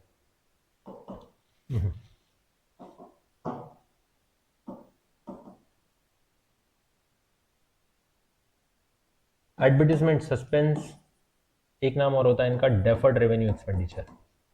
और इनसे पार्टनर्स कैपिटल अकाउंट को क्या कर देंगे, डेबिट कर देंगे। मैंने बोला था ना, दुख यानी डेबिट, पार्टनर्स ना खुश। ठीक है, हमारे पास कोई भी डेफर्ड रेवेन्यू एक्सपेंडिचर है तो डेफर्ड रेवेन्यू एक्सपेंडिचर को कौन बियर करेगा, पार्टनर्स बियर करेंगे। तो partners capital account debit to advertisement suspense वगैरह, क्योंकि इनका पेमेंट तो होता नहीं है, इनको अब राइट ऑफ करना पड़ेगा, इनसे कुछ भी नहीं मिलने वाला, ना ही इनको कुछ देना है। अब current account of partners, current account का अगर डेबिट बैलेंस है तो उन्हें क्रेडिट कर दिया जाएगा। अगर डेबिट बैलेंस है, डेबिट बैलेंस नेगेटिव बैलेंस होता है। ठीक है, अब डेबिट को हम क्रेडिट कर देंगे, तो जैसे सपोज करिए टू पार्टनर्स करंट अकाउंट। मैंने क्या बोला था कि पार्टनर्स के करंट अकाउंट अलग से क्यों नहीं बना रहे हैं, क्योंकि वो कैपिटल अकाउंट में मर्ज हो जाएंगे। Partners capital account debit to partners current account, इससे उनके डेबिट बैलेंस खत्म हो जाएंगे। अगर क्रेडिट बैलेंस हुआ तो ये पार्टनर्स के करंट अकाउंट को क्या कर देंगे, डेबिट कर देंगे। Partners current account debit to partners capital account. ये करंट अकाउंट को हमने ट्रांसफर कर दिया कहां पर, यानी कि जितने भी पार्टनर्स के करंट अकाउंट होंगे उन करंट अकाउंट को ट्रांसफर कर दिया जाएगा to capital account. Is it clear? Hope so आपको चीजें क्लियर हो गई होंगी। आगे बढ़ते हैं, लोन टू पार्टनर। अगर हमने किसी पार्टनर को लोन दे रखा है, ठीक है, तो दो तरीके हो सकते हैं, या तो उसको हम उससे पैसा ले लें या फिर उसको सीधा कैपिटल अकाउंट में ट्रांसफर कर दें। अगर when amount of loan is recovered या रिसीव्ड फ्रॉम पार्टनर, पार्टनर से रिसीव होगा तो भाई सीधी सी बात है बैंक अकाउंट डेबिट। अब उसका डेबिट बैलेंस होगा लोन टू पार्टनर, इसका डेबिट बैलेंस होता है क्योंकि ये फर्म के लिए एसेट होता है, तो ये हो जाएगा टू लोन टू पार्टनर, और ये कहां चला जाएगा, कैश अकाउंट में चला जाएगा। अगर ऐसा नहीं करना है, उसको कैपिटल अकाउंट में ट्रांसफर करना है, तो ये डेबिट बैलेंस है क्रेडिट, और इसके पार्टनर्स के कैपिटल अकाउंट को क्या कर देंगे, पार्टनर्स कैपिटल अकाउंट डेबिट, उसके कैपिटल अकाउंट को रिड्यूस कर देंगे हम, और ये लोन टू पार्टनर हमने इसके अकाउंट में, दोनों से फाइनली कैश अकाउंट पे कोई फर्क नहीं पड़ेगा। ये कह लो ये वाला इनडायरेक्ट है, पहले पैसा लिया और फिर हमने उसको कैश अकाउंट में डाला, और इसमें जरूरत ही नहीं पड़ेगी, कैपिटल अकाउंट का बैलेंस ही कम कर दिया तो पेमेंट ही कम करनी पड़ेगी पार्टनर को। रियलाइजेशन ऑफ एसेट्स, अभी तक हमने सारे के सारे जितने भी अकाउंट बैलेंस शीट में थे उनको ट्रांसफर किया, यानी वसूली भाई को सुपुर्द किया था। ठीक है, अब हम क्या करेंगे, वन बाय वन उस एसेट्स को सेल करना शुरू करेंगे। अब दो तरीके हो सकते हैं भाई, एसेट्स को सेल करने से पहले हमको ये देखना पड़ेगा कि क्या इंटरनली कोई पार्टनर उसे मार्केट वैल्यू पे खरीदने को तैयार है। सपोज करो वसूली भाई ने बोला कि ये एसेट, ये भाई कंप्यूटर है, ये एक बंदा आया है 50,000 में खरीद रहा है, ठीक है, किसी को चाहिए क्या, तो अगर उसमें से ही लाला बोला भाई मेरे को दे दो 50,000, मेरे कैपिटल अकाउंट से चार्ज कर लेना या मैं दे दूंगा, ठीक है, तो वो और अच्छी बात है, हम बाहर वालों को देना ही नहीं। या फिर अगर बाहर आप बेच रहे हो तो सीधी सी बात है पैसा आएगा, पैसा आएगा तो जो भी हमारा बैंक अकाउंट या कैश अकाउंट, यहाँ पर याद रखना दोनों यूज हो सकते हैं। ये आप क्वेश्चन में देखोगे कि बैलेंस शीट में किसका बैलेंस दिया है, कैश का बैलेंस दिया है तो कैश अकाउंट वर्ड यूज करोगे, बैंक का बैलेंस दिया है तो बैंक अकाउंट वर्ड यूज करो। तो बैंक अकाउंट या कैश अकाउंट डेबिट टू, हम ये अब सारी चीजें ध्यान देना, हमने सारी चीजों को कहां पे डाल दिया था, रियलाइजेशन अकाउंट में डाल दिया था। अब रियलाइजेशन अकाउंट यहां पर क्या हो जाएगा, क्रेडिट हो जाएगा टू रियलाइजेशन अकाउंट। बैंक में आ जाएगा पैसा, रियलाइजेशन अकाउंट यानी वसूली भाई ने ये पैसा बैंक में डाल दिया, एसेट सेल हुई। अगर किसी पार्टनर ने खरीद ली तो बैंक की जगह हम यहां पर क्या लिखेंगे, पार्टनर्स रिसीवर हो जाएगा। तो पार्टनर्स कैपिटल अकाउंट डेबिट, जो भी पार्टनर होगा, टू रियलाइजेशन अकाउंट। वसूली भाई ने उठा के ये एसेट्स किसको दे दी, बोले लाला को दी थी, तो लाला ने अपने नाम पे लिख दिया, लाला का अकाउंट डेबिट कर दिया, रियलाइजेशन अकाउंट क्रेडिट हो गया। आगे बढ़ते हैं। अब अगर रियलाइजेशन ऑफ लाइबिलिटीज है, यानी कि payment of liability, realisation of liability का मतलब है यहाँ पर पेमेंट ऑफ लाइबिलिटीज। अगर उनको कैश पेमेंट किया तो हमारे पास से कैश जाएगा, और हमने सारी लाइबिलिटीज को तो हमने रियलाइजेशन अकाउंट में ट्रांसफर कर दिया है, तो यहाँ पर एंट्री क्या हो जाएगी, realisation account debit to cash या बैंक। अगर किसी पार्टनर ने ये लाइबिलिटीज ले ली तो भाई सीधी सी बात है, रियलाइजेशन को तो डेबिट होना ही पड़ेगा क्योंकि लाइबिलिटीज रियलाइजेशन अकाउंट में जा चुकी है। तो realisation account debit to partners capital account. किसी पार्टनर ने बोल दिया मैं पे कर दूंगा, तो पार्टनर्स को खुश करो भाई, पार्टनर्स कैपिटल अकाउंट को क्रेडिट कर दो। आगे बढ़ते हैं। रियलाइजेशन ऑफ एक्सपेंसेस, अगर कोई रियलाइजेशन एक्सपेंसेस है तो खर्चों को पे करने के लिए रियलाइजेशन का नुकसान हो जाएगा, ठीक है, रियलाइजेशन में नुकसान को क्या कर दोगे, डेबिट, तो realisation account debit to cash. अगर किसी पार्टनर ने पे कर दिया तो रियलाइजेशन टू, क्योंकि इसके हम क्वेश्चन भी देखने वाले हैं, realisation to partners capital account, partners ने पे कर दिया। हम इसके बहुत सारे क्वेश्चंस देखने वाले हैं। पार्टनर्स का अगर लोन है तो इसका क्रेडिट बैलेंस होता है, अगर क्रेडिट बैलेंस होता है तो इसकी दो एंट्रियां हो सकती है, एक तो इंटरेस्ट पेमेंट करने की एंट्री हो जाएगी, रियलाइजेशन, अगर इस पर कुछ इंटरेस्ट है तो रियलाइजेशन टू कैश, ठीक है। जो भी हमारा लोन होगा, जैसे पार्टनर्स का लोन है तो पार्टनर्स के लोन का क्रेडिट बैलेंस होगा, तो partners loan account debit to cash account. अब इसकी एक्चुअली दो एंट्रियां होंगी, अगर देखा जाए तो इंटरेस्ट की, तो इंटरेस्ट की दो एंट्रियां कैसे होंगी भाई, इंटरेस्ट फर्म के लिए तो खर्चा होता है, तो इंटरेस्ट ऑन लोन डेबिट होता है टू पार्टनर्स लोन अकाउंट, ठीक है, और फिर partners loan account to cash. अब ये जो इंटरेस्ट ऑन लोन होगा इसको हम यहां पे ट्रांसफर कर देते हैं, इसको इस तरीके से कर देते हैं टू इंटरेस्ट ऑन लोन, ठीक है।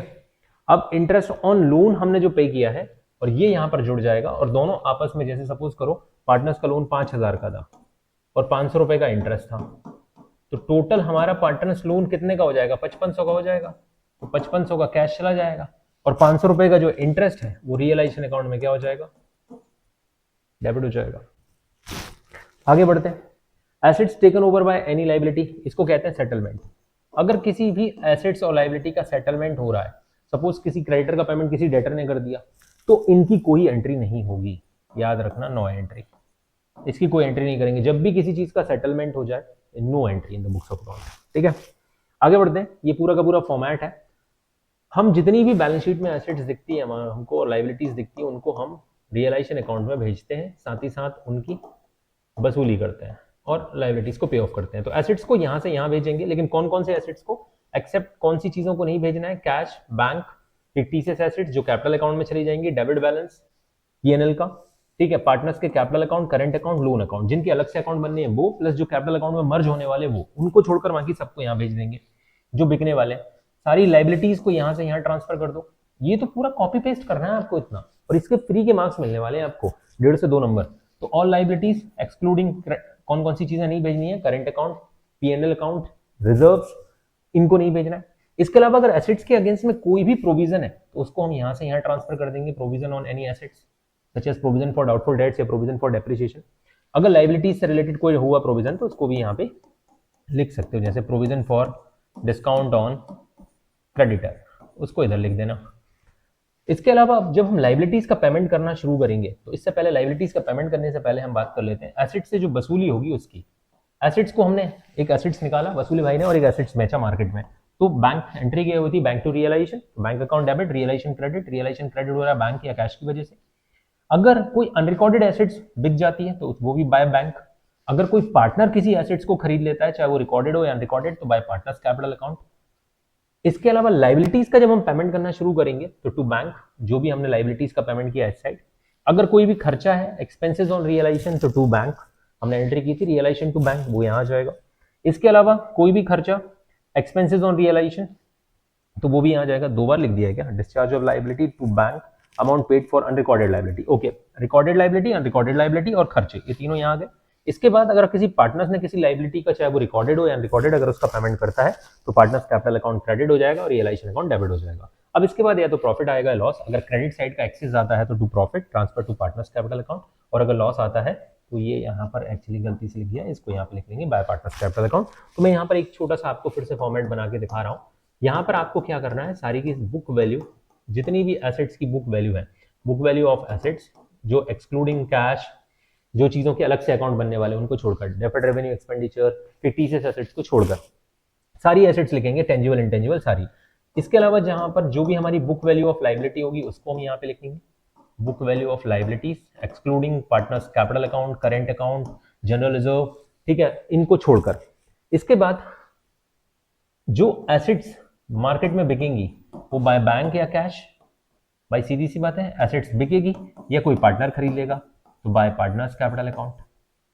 यही दो चीजें किसके लिए भी हो जाएंगी, रिकॉर्डेड और अनरिकॉर्डेड। ये रिकॉर्डेड के लिए तो होंगी, अनरिकॉर्डेड की अगर कोई भी अनरिकॉर्डेड एसेट्स है, अगर वो मार्केट में सेल होती है तो बाय बैंक, और अगर उसे कोई पार्टनर खरीद लेता है तो बाय पार्टनर्स कैपिटल अकाउंट। ऐसे ही लाइबिलिटीज, अगर उनको पे किया जाएगा तो टू कैश या बैंक, और अगर किसी पार्टनर ने पे कर दिया तो partners capital account.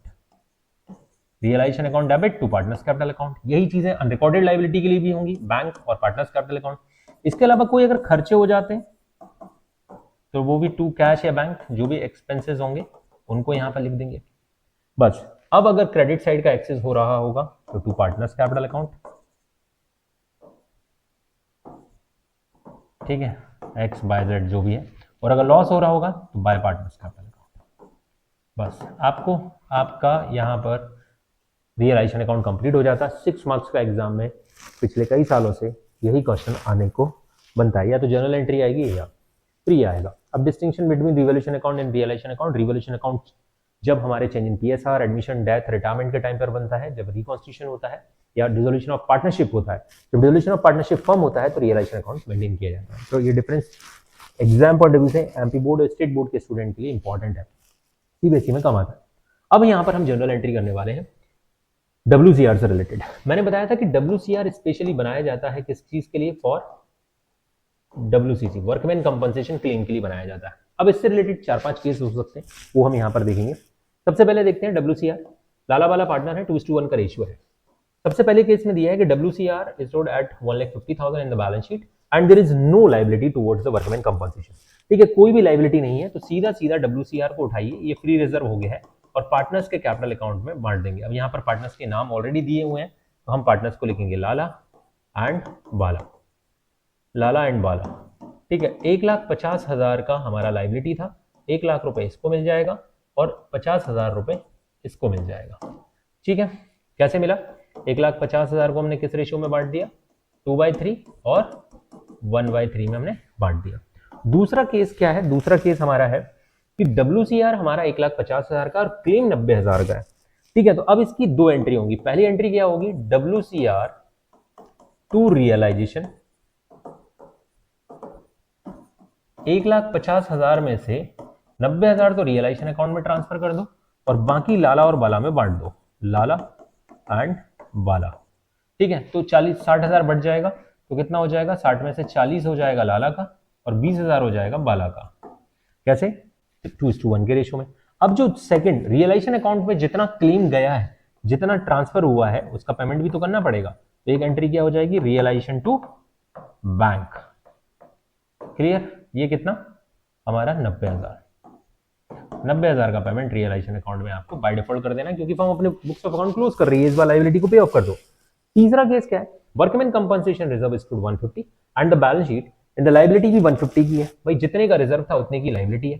Case number 3, तो हमने एंट्री क्या करनी है, WCR टू रियलाइजेशन, कितने से, 1,50,000, 1.5 लाख।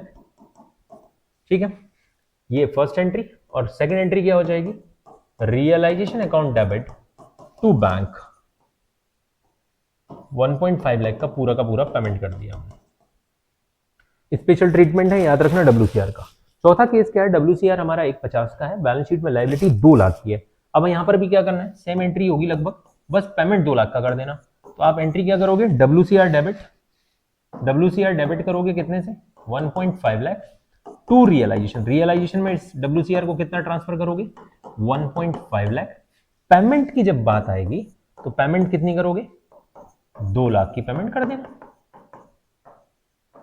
भाई ज्यादा क्लेम था, हम क्या करें, ज्यादा क्लेम था तो ज्यादा पेमेंट करो, 2 लाख रुपीस का पेमेंट कर दिया। ठीक है, नेक्स्ट केस क्या है, हमारा WCR कितने का था, there was no WCR in the balance sheet and the firm 40,000 का कंपनसेशन पे कर रही है। तो सीधी सी बात है, कोई ट्रांसफर करने की तो एंट्री होनी नहीं है, क्योंकि WCR हमारे पास था ही नहीं। तो एक ही एंट्री होगी फिफ्थ केस में, रियलाइजेशन टू बैंक। भाई पेमेंट तो करनी पड़ेगी, ये तो एक प्रकार की अनरिकॉर्डेड लाइबिलिटी हो गई। ठीक है, कितना था, 50,000, 40,000 सॉरी। ठीक है, तो 40,000 का पेमेंट हम यहां पर कर देंगे, ये हो गया 40,000 खत्म। WCR से रिलेटेड हमने सारे केसेस को हमने यहाँ पर सॉल्व कर लिया। तो ये WCR के मैक्सिमम केसेस हो सकते हैं। ओके, तो यहाँ पर क्वेश्चन नंबर जो 2 है, इसके बारे में हम बात करेंगे। ये क्वेश्चन जो डिसोल्यूशन प्रोसेस में होने वाले एक्सपेंसेस से रिलेटेड होगा, कि बहुत सारे एक्सपेंसेस हो सकते हैं जो फर्म बियर कर सकती है। कई बार ऐसा होगा कि एक्सपेंसेस फर्म के होते हैं बट पार्टनर बियर कर सकता है। कई बार ऐसा हो सकता है कि फर्म को बियर करने थे, पार्टनर ने पे कर दिए, पार्टनर को पे करने थे, फर्म ने पे कर दिए, या कुछ पार्टनर ने पे कर दिए, कुछ फर्म ने पे कर दिए, तो वगैरह वगैरह। इस टाइप की हर टाइप के क्वेश्चंस को यहाँ पर हम डील करने वाले हैं। वन बाय वन हम यहाँ पर देखेंगे सारे केसेस को। बहुत इंपॉर्टेंट क्वेश्चन होने वाला है एक्सपेंसेस से रिलेटेड। सबसे पहले हम देखते हैं यहाँ पर कि रियलाइजेशन एक्सपेंसेस अमाउंटेड ₹5,000। इसकी क्या एंट्री होगी, भाई रियलाइजेशन अकाउंट में ये डेबिट होगा, तो realisation account debit to cash. ठीक है, सारे के सारे खर्चे रियलाइजेशन अकाउंट में डेबिट कर दिए 5,000 रुपीज के। ठीक है, दूसरा केस क्या है कि realisation expenses amounted ₹8,000 were paid by partner X. करने फर्म को थे, फर्म को पे करने थे, लेकिन किसने पे कर दिए, एक्स ने पे कर दिए। कितने, 8,000। तो एक्स के कैपिटल अकाउंट में चला जाएगा ये। ठीक है, तो एक्स के कैपिटल अकाउंट में चला जाएगा। भाई फर्म का खर्चा पार्टनर क्यों पे करे, तो पार्टनर्स का कैपिटल अकाउंट क्रेडिट कर दिया। तीसरा, realisation expenses amounted ₹10,000 were paid by the firm on behalf of a partner. ठीक है, अगर यहां पर किसी पार्टनर के बिहाफ पर फर्म पे कर रही है, खर्चा पे करना था, paid by the firm on behalf of the partner, तो यहां पर क्या हो जाएगा, एक सेकेंड, रियलाइजेशन एक्सपेंसेस कितने थे, सपोज हम यहां पर पार्टनर का नाम लिख देते हैं, पार्टनर्स कैपिटल अकाउंट। पार्टनर के बिहाफ पे खर्चा पे करना था पार्टनर को, बट पार्टनर की जगह आप किसने पे कर दिया, फर्म ने, तो फर्म क्या लिखेगी, टू कैश। हमने ये मान लिया कि हमने पार्टनर को पेमेंट कर दिया है। ठीक है, नेक्स्ट फोर्थ केस है realisation expenses amounted ₹15,000 were paid by the firm. खर्चे 15,000 के थे, paid by the firm. Mister X one of the partner has to bear these expenses. ठीक है, एक्स को बियर करने थे ये खर्चे, फर्म ने पे कर दिए, तो यहां पर क्या हो जाएगा, एक्स का capital account debit to cash. ठीक है, खर्चे तो फर्म के थे, लेकिन यहां पर बियर करने की जिम्मेदारी पार्टनर की थी, तो भैया पार्टनर बियर करेगा ये वाला खर्चा। ठीक है, जबकि फर्क क्या हुआ, यहां पर आपने देखा फिर क्या हुआ था, realisation expenses amounted ₹15,000 were paid by the firm. Mister X one of the partner has to bear these expenses. ठीक है, तो एक्स कैपिटल अकाउंट डेबिट, हमने एक्स को ये पेमेंट कर दिया। पांचवी एंट्री की हम बात करें, रियलाइजेशन एक्सपेंसेस अमाउंटेड ₹20,000। कितना खर्चा था, 20,000 का था, were paid by the firm. ₹8,000 were to be borne by the firm and the balance by Maruti. Maruti को 12,000 पे करने थे और 8,000 फर्म पे करता, तो फर्म ने ये मान लो कि मारुति को 12,000 रुपए दे दिए। तो यहां पर एंट्री क्या हो जाएगी, रियलाइजेशन अकाउंट में कितना डेबिट होना था, फर्म का खर्चा कितना था, 8,000। मारुति को हमने जो पेमेंट कर दिया, Maruti receiver and to cash, total firm के पास से तो 20,000 गए, तो ये मान लिया जाएगा कि 12,000 हमने किसको बिहाफ पे कर दिए, मारुति के बिहाफ पे। ये खर्चा मारुति को करना था, बट मारुति ने ना करके ये खर्चा फर्म ने पे किया। तो फर्म के पास से 20,000 का कैश जा रहा है, जबकि रियलाइजेशन फर्म के लिए खर्चा कितना बियर करना था, ये खर्चा जो है 8,000, तो बाकी पैसा मारुति को हमने पे कर दिया है। सिक्स केस है, dissolution expenses amounted ₹20,000, 8,000 were to be borne by the firm and the balance by the Maruti, a partner. These expenses were paid by Maruti. यहां पर फर्म का खर्चा भी किसने पे कर लिया? फर्म का खर्चा भी मारुति ने पे किया। तो डिसोल्यूशन एक्सपेंसेस कितने थे? 20,000. ₹8,000 were to be borne by the firm and the balance by Maruti, a partner. So the expenses were paid by Maruti. पूरा का पूरा खर्चा मारुति ने पे किया, यानी कि मारुति को तो क्या करना है? क्रेडिट करना है, ठीक है। रियलाइजेशन अकाउंट डेबिट हो जाएगा कितने से? एक सेकंड, हमने क्या किया? Dissolution expenses amounted ₹20,000, ₹8,000 were to be borne by the firm and the balance by the Maruti, a partner, and the expenses were paid by Maruti. Maruti ने पे कर दिया। तो मारुति ने जो फर्म का खर्चा पे किया वो कितना है? 8,000। जो 8,000 पे करने थे वो फर्म के लिए हिस्से में थे, बाकी 20,000 एक्सपेंसेस जो थे उसमें से फर्म को कितने बियर करने थे? फर्म को 8,000 बॉन्ड करने थे, लेकिन बैलेंस बाय द मारुति, तो मारुति अपना खर्चा देता, the expenses were paid bye, तो यहाँ पर 8,000 से एंट्री होगी, यानी कि फर्म के ऊपर मारुति ने कितना एहसान कर दिया? 8,000 का एहसान कर दिया। तो भाई मारुति को कितने से क्रेडिट कर दिया जाएगा?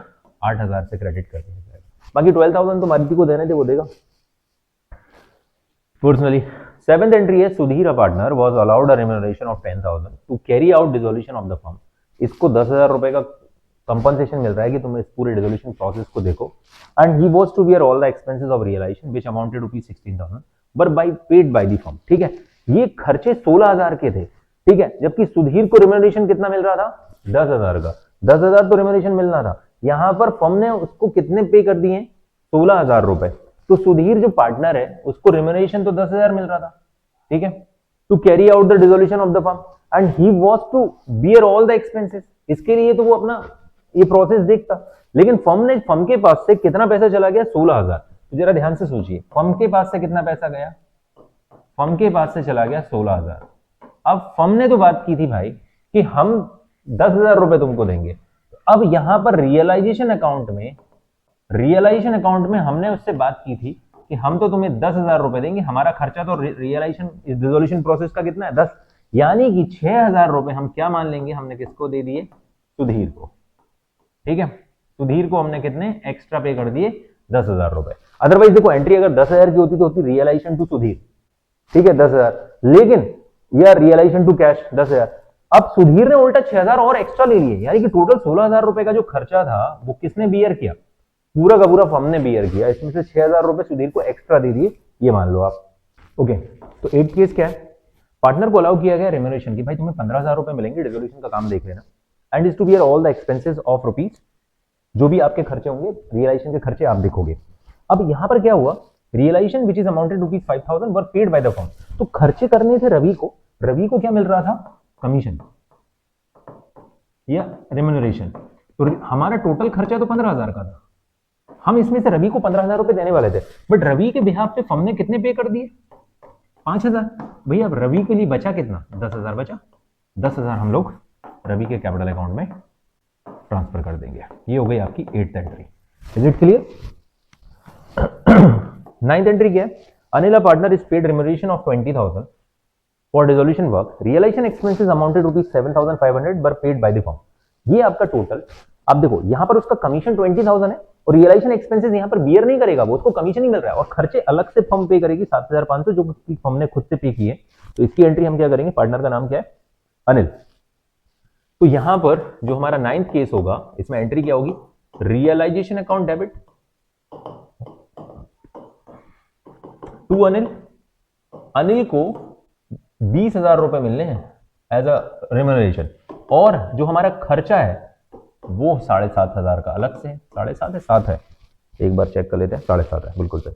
तो फर्म टोटल 27,500 से डेबिट हो जाएगी। फर्म के लिए टोटल खर्चा कितना? 20,000 तो वो काम देख रहा है, उसके अलग से दे रहे, और 7,500 रुपए का खर्चा जो होगा वो फर्म बियर कर रही है। फिर 10th नंबर पे हम देख लेते हैं। 10th नंबर पे क्या है?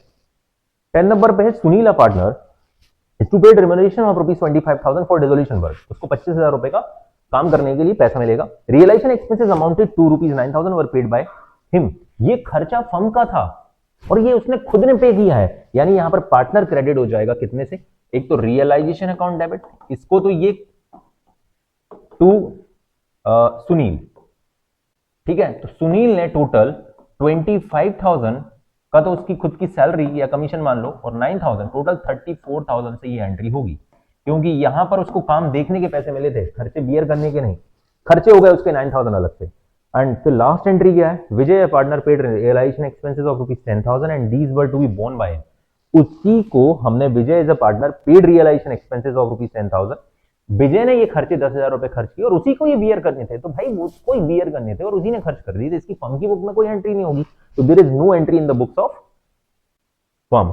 तो ये आपके लिए क्या हो जाएगा, नो एंट्री वाला क्वेश्चन. यहां पर ये क्वेश्चन खत्म होता है. बहुत इंपॉर्टेंट क्वेश्चन है ये, आपके सारे डाउट्स एक्सपेंसेस से रिलेटेड आपके कंफर्म हो जाएंगे. इस क्वेश्चन को कर लेना, एक्सपेंसेस से रिलेटेड आपके सारे डाउट्स क्लियर हो जाएंगे. चलिए बढ़ते हैं क्वेश्चन नंबर 3 की तरफ. Pass the necessary journal entries on dissolution of partnership firm in the following cases. Dissolution expenses थे 800 रुपए के, ठीक है, छोटा सा क्वेश्चन. डिसोल्यूशन एक्सपेंसेस हमारे कितने थे, 800 रुपए के थे. तो एंट्री क्या हो जाएगी, realisation account debit to bank या कैश, जो भी लिखना हो आपको लिख सकते हैं. कितना, 800 रुपए के खर्चे थे, हमने लिख लिए भाई 800 रुपए. फिर हम आगे बढ़ते हैं. Dissolution expenses 800 were paid bye Prabhu a partner. ये क्वेश्चन सिर्फ आपकी प्रैक्टिस के लिए रखा है, छोटा सा क्वेश्चन. तो यहां पर क्या हो जाएगा, रियलाइजेशन टू प्रभु, ठीक है. कितने खर्चे थे, 800, प्रभु ने पे कर दिए. बिल्कुल उसी क्वेश्चन जैसा है, ज्यादा डिफिकल्टी लेवल हाई नहीं है. थर्ड है, Geeta partner was appointed to look after the dissolution work for which she was allowed a remuneration of 10,000. Geeta agree to bear the dissolution expenses. Actual dissolution expenses 9,500 were paid by Geeta. अब देखो उसने actually कितना पे किया इससे हमको कोई मतलब नहीं है, हमने गीता को कितना देना है, हमने गीता को देना है भाई 10,000 रुपीज. भाई गीता को 10,000 रुपए मिल रहे हैं, उसको हमने कहते हैं ना कॉन्ट्रैक्ट, हमारे उसके साथ कॉन्ट्रैक्ट हो गया कि 10,000 रुपए में तुम्हें सारा काम देखना है, ठीक है. वसूली भाई को हमने दे दिया 10,000 रुपए में सारा काम देखना है. अब वसूली भाई कौन है, गीता, ठीक है. अब तुम कितना खर्चा करते हो उससे क्या फर्क पड़ता है. तो हमारा यहाँ पर जो रियल खर्चा है वो कितना है, जो फर्म के लिए जिस पे कॉन्ट्रैक्ट हुआ है वो है 10,000 का, और इस 10,000 को गीता को हमको देना है तो देना है. एक्चुअल एक्सपेंसेस को इग्नोर करना, क्योंकि वो आपको जानबूझ के कंफ्यूज करने के लिए दिया गया है, ठीक है. फोर्थ पॉइंट क्या है, Janaki partner agree to look after the dissolution work for the commission of rupees 5,000. Janaki agree to bear all the dissolution expenses. Actual dissolution expenses 5,500, जानबूझ के कंफ्यूज करने के लिए फिर ज्यादा दे दिया. ज्यादा हो कम हो, तुम तो 50,000 क्या 5 की जगह 50 लुटा दो, हमें क्या फर्क पड़ता है भाई. जानकी जी आप पैसे वाली होंगी, हमने 5,000 सोच समझ के दिया था ना. तो यहाँ पर हमारी एंट्री अगेन क्या हो जाएगी, realisation account debit to Janaki. Janaki को हम यहाँ पे 5,000 रुपए देंगे, एक भी नया पैसा एक्स्ट्रा देने की उनको जरूरत नहीं है, एक भी नया पैसा, ठीक है. फूटी कौड़ी करने की जरूरत नहीं है सर, ठीक है. सबसे छोटा पैसा जो होता है वो फूटी कौड़ी होता है. तो a partners Kavita agree to look after the dissolution process for the commission of rupees 9,000. She also agree to bear the dissolution expenses. Kavita took over furniture of rupees 9,000 for her commission, ठीक है. अब उसने देखो यहाँ पर फर्नीचर ले लिया, ठीक है. यानी कि अ पार्टनर कविता, जिसके लिए अगर देखा जाए तो उसको, अगर देखो इसकी पहले मैं आपको 1 बाय 1 एंट्री करके बताता हूं, फिर मैं आपको इफेक्ट बताऊंगा. अगर मैं यहाँ पे कहूं कि भैया रियलाइजेशन अकाउंट डेबिट टू कविता कर दो थोड़ी देर के लिए, आप समझ जाओगे देखो क्यों एंट्री किस तरीके से होगी. 9,000 का हमारी बात हुई है, फिर कविता ने क्या किया आगे, यहां तक हमारा एक काम हो गया कि हम ये 9,000 में and she also agree to bear the dissolution expenses. यहां तक Kavita took over the furniture of 9,000 for her commission. Furniture had already been transfer to the realisation account, already transfer हो चुका था. अगर मैं इसकी मैं बात करूं तो रियलाइजेशन अकाउंट जब ट्रांसफर हो जाता है, रियलाइजेशन अकाउंट में जब फर्नीचर ट्रांसफर हो जाता है तो उसको टेकन ओवर जब करते हैं तो उसकी एंट्री क्या हो जाती है, कविता टू रियलाइजेशन, ठीक है. कविता टू रियलाइजेशन कितना, 9,000, ठीक है. अब ऑलरेडी 19,000 का ट्रांसफर हो चुका है. अब अगर आपने यहां से देखा तो भाई कविता से कविता कट हो गई, रियलाइजेशन से रियलाइजेशन कट हो गया. देखा जाए तो इसका अगर ये एंट्री ना भी पास करूं तो क्या मेरे प्रॉफिट एंड लॉस पे कुछ फर्क आएगा, नहीं आएगा, बिल्कुल नहीं आएगा सर, क्योंकि फर्नीचर ऑलरेडी रियलाइजेशन अकाउंट में ट्रांसफर हो चुका है. इसीलिए आंसर आपका क्या होगा, आपका आंसर होगा नो एंट्री। ठीक है, कोई एंट्री करने की जरूरत नहीं थी, no entry. Is it clear? इसीलिए इसकी एंट्री करने की जरूरत नहीं है। सर कर देंगे तो क्या होगा, तब भी आप देखो भाई नेट इफेक्ट तो जीरो आ रहा है, मार्क्स एग्जामिनर खुश होगा तो दे देगा, नहीं तो बोलेगा ज्यादा होशियार बन रहा है, रहने दो, नहीं देते हैं। ठीक है, अ डेटर्स रविंदर, सीबीएसई 2017 का क्वेश्चन है। अ डेटर, देखो आपको लिखने में ज्यादा क्या फायदा है, नो एंट्री लिखने में फायदा है या फिर ये फालतू की कहानी लिखने में फायदा है? नो एंट्री लिखने में फायदा था।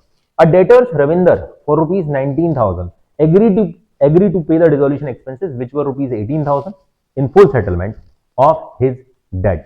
ठीक है, अ डेटर, एक हमारा डेटर है रविंदर, जो हमको 19,000 रुपए देने वाला था, उसने कहा कि मैं डिसोल्यूशन एक्सपेंसेस जो आपके हो रहे हैं वो पे कर दूंगा। ठीक है, अब डेटर तो ऑलरेडी हमारा बैलेंस शीट में ट्रांसफर हो जाएगा, इसका भी अगर नेट इफेक्ट तुम देखोगे तो क्या एंट्री होगी, डेटर से जब पैसा मिलता है तो हमारी क्या एंट्री होनी चाहिए? डेटर से जब पैसा मिलता तो एंट्री होती bank account debit to realisation, और रियलाइजेशन के खर्चों की एंट्री क्या होती? Realisation account debit to debtor, क्योंकि उसने पेमेंट करनी, सब कुछ कट गया। तो ओवरऑल यहाँ पर सेटलमेंट जब हो जाता है, तो मैंने क्या कहा था, यहाँ पे भी सेटलमेंट ही हो रहा था, इसीलिए कोई एंट्री नहीं होगी, और यहाँ पर भी आपकी कोई एंट्री नहीं होगी, नो एंट्री, क्योंकि सेटलमेंट हो गया। अभी अगर आपको फिर से करके देखना है तो आप फिर से वही चीजें, दो चीजें करके देख सकते हैं। ठीक है, कौन सी दो चीजें? Bank account debit to realisation और रियलाइजेशन टू बैंक। अरे भाई डेटर एक्सपेंसेस तो करनी पड़ते ना, तो इसलिए नो एंट्री, तो कोई एंट्री नहीं होगी। अब यहां पर हमारे पास एक क्वेश्चन आ जाता है, एक सेकेंड, मैंने गुडविल का जो ट्रीटमेंट यहाँ पर अलग से सेपरेटली दिखाया है, ठीक है, वो हम आगे ही देखेंगे। अब यहाँ पर एक फुल फ्लैज हम क्वेश्चन देख लेते हैं। ये रहा आपका, आपके सामने क्वेश्चन नंबर 4, कि Divya and Riya were partners in a firm sharing a profit and loss. ये रियलाइजेशन अकाउंट का क्वेश्चन है, और एग्जाम में क्वेश्चन आने के सबसे ज्यादा चांस इसी टाइप के क्वेश्चंस को आपको देखने को मिलेंगे। तो दिव्या और रिया पार्टनर्स हैं, लॉस इक्वली, यानी कि जो इनका रेशियो है 1:1 है। ठीक है, 1:1 के रेशियो में ये प्रॉफिट शेयर करते हैं on 2025, and the balance sheet of the firm was rupees as follows. यहाँ पर सब कुछ आपके सामने दे रखा है, सन्ड्री क्रेडिटर्स, रिया का loan, general reserve, investment fluctuation reserve, Riya और दिव्या की कैपिटल, कैश डेटर, उसमें से प्रोविजन माइनस किया, stock, investment, plant and machinery, और दिव्या का लोन भी यहाँ पे दे रखा है।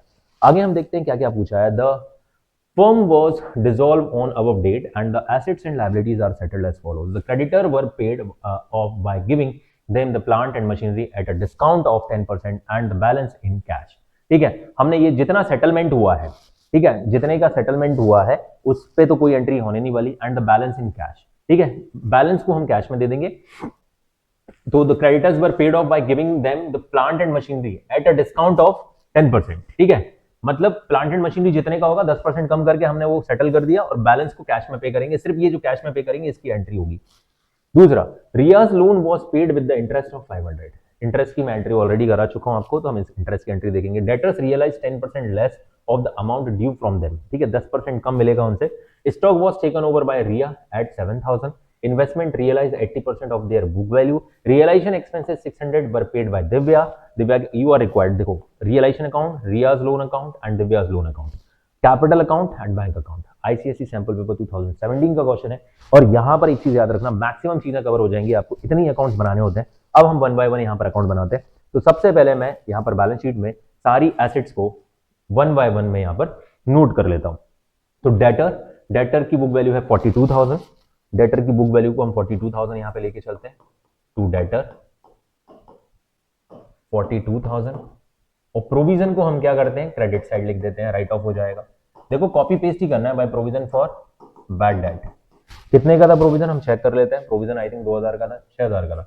गुड, 6,000 का तो प्रोविजन ही है भाई, 6,000 का हमारा प्रोविजन हो गया। ठीक है, इसके बाद हमारे पास कौन कौन से एसेट्स हैं? Stock, investment, plant and machinery. Stock, investment, plant and machinery. Stock, investment, देखो कॉपी पेस्ट कर रहा हूं मैं एक एक चीजों को, एंड प्लांट एंड मशीनरी। अब इनका अमाउंट एक बार कॉपी कर लेते हैं यहां से। कितना है? 12, 18, 39, 12, 18, 39। ये मैंने सारी एसेट्स को कॉपी कर लिए। अब देखो मैंने यहां पर मैंने क्या कहा था, सारी एसेट्स को लिखना है, जिन चीजों के अकाउंट बनना है उनको ये नहीं लेके चलेंगे।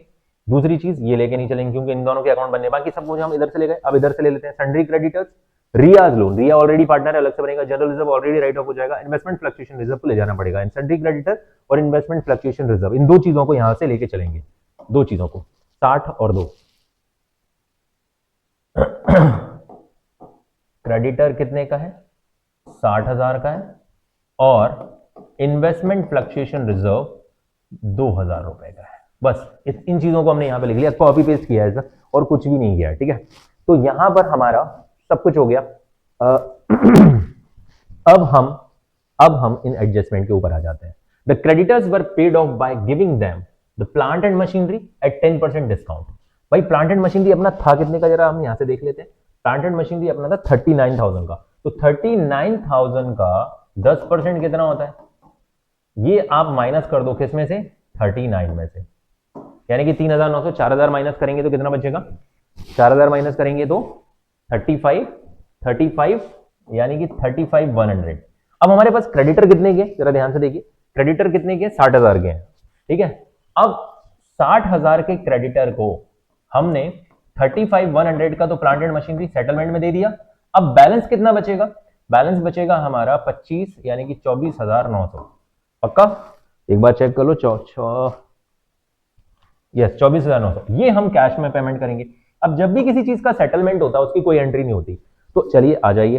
सबसे पहले हम क्या करेंगे, अब मैं यहां से आपका मार्कर चेंज कर रहा हूं, ठीक है। प्लांट एंड मशीनरी तो खत्म, इधर से हमारा क्रेडिटर भी खत्म हो जाएगा।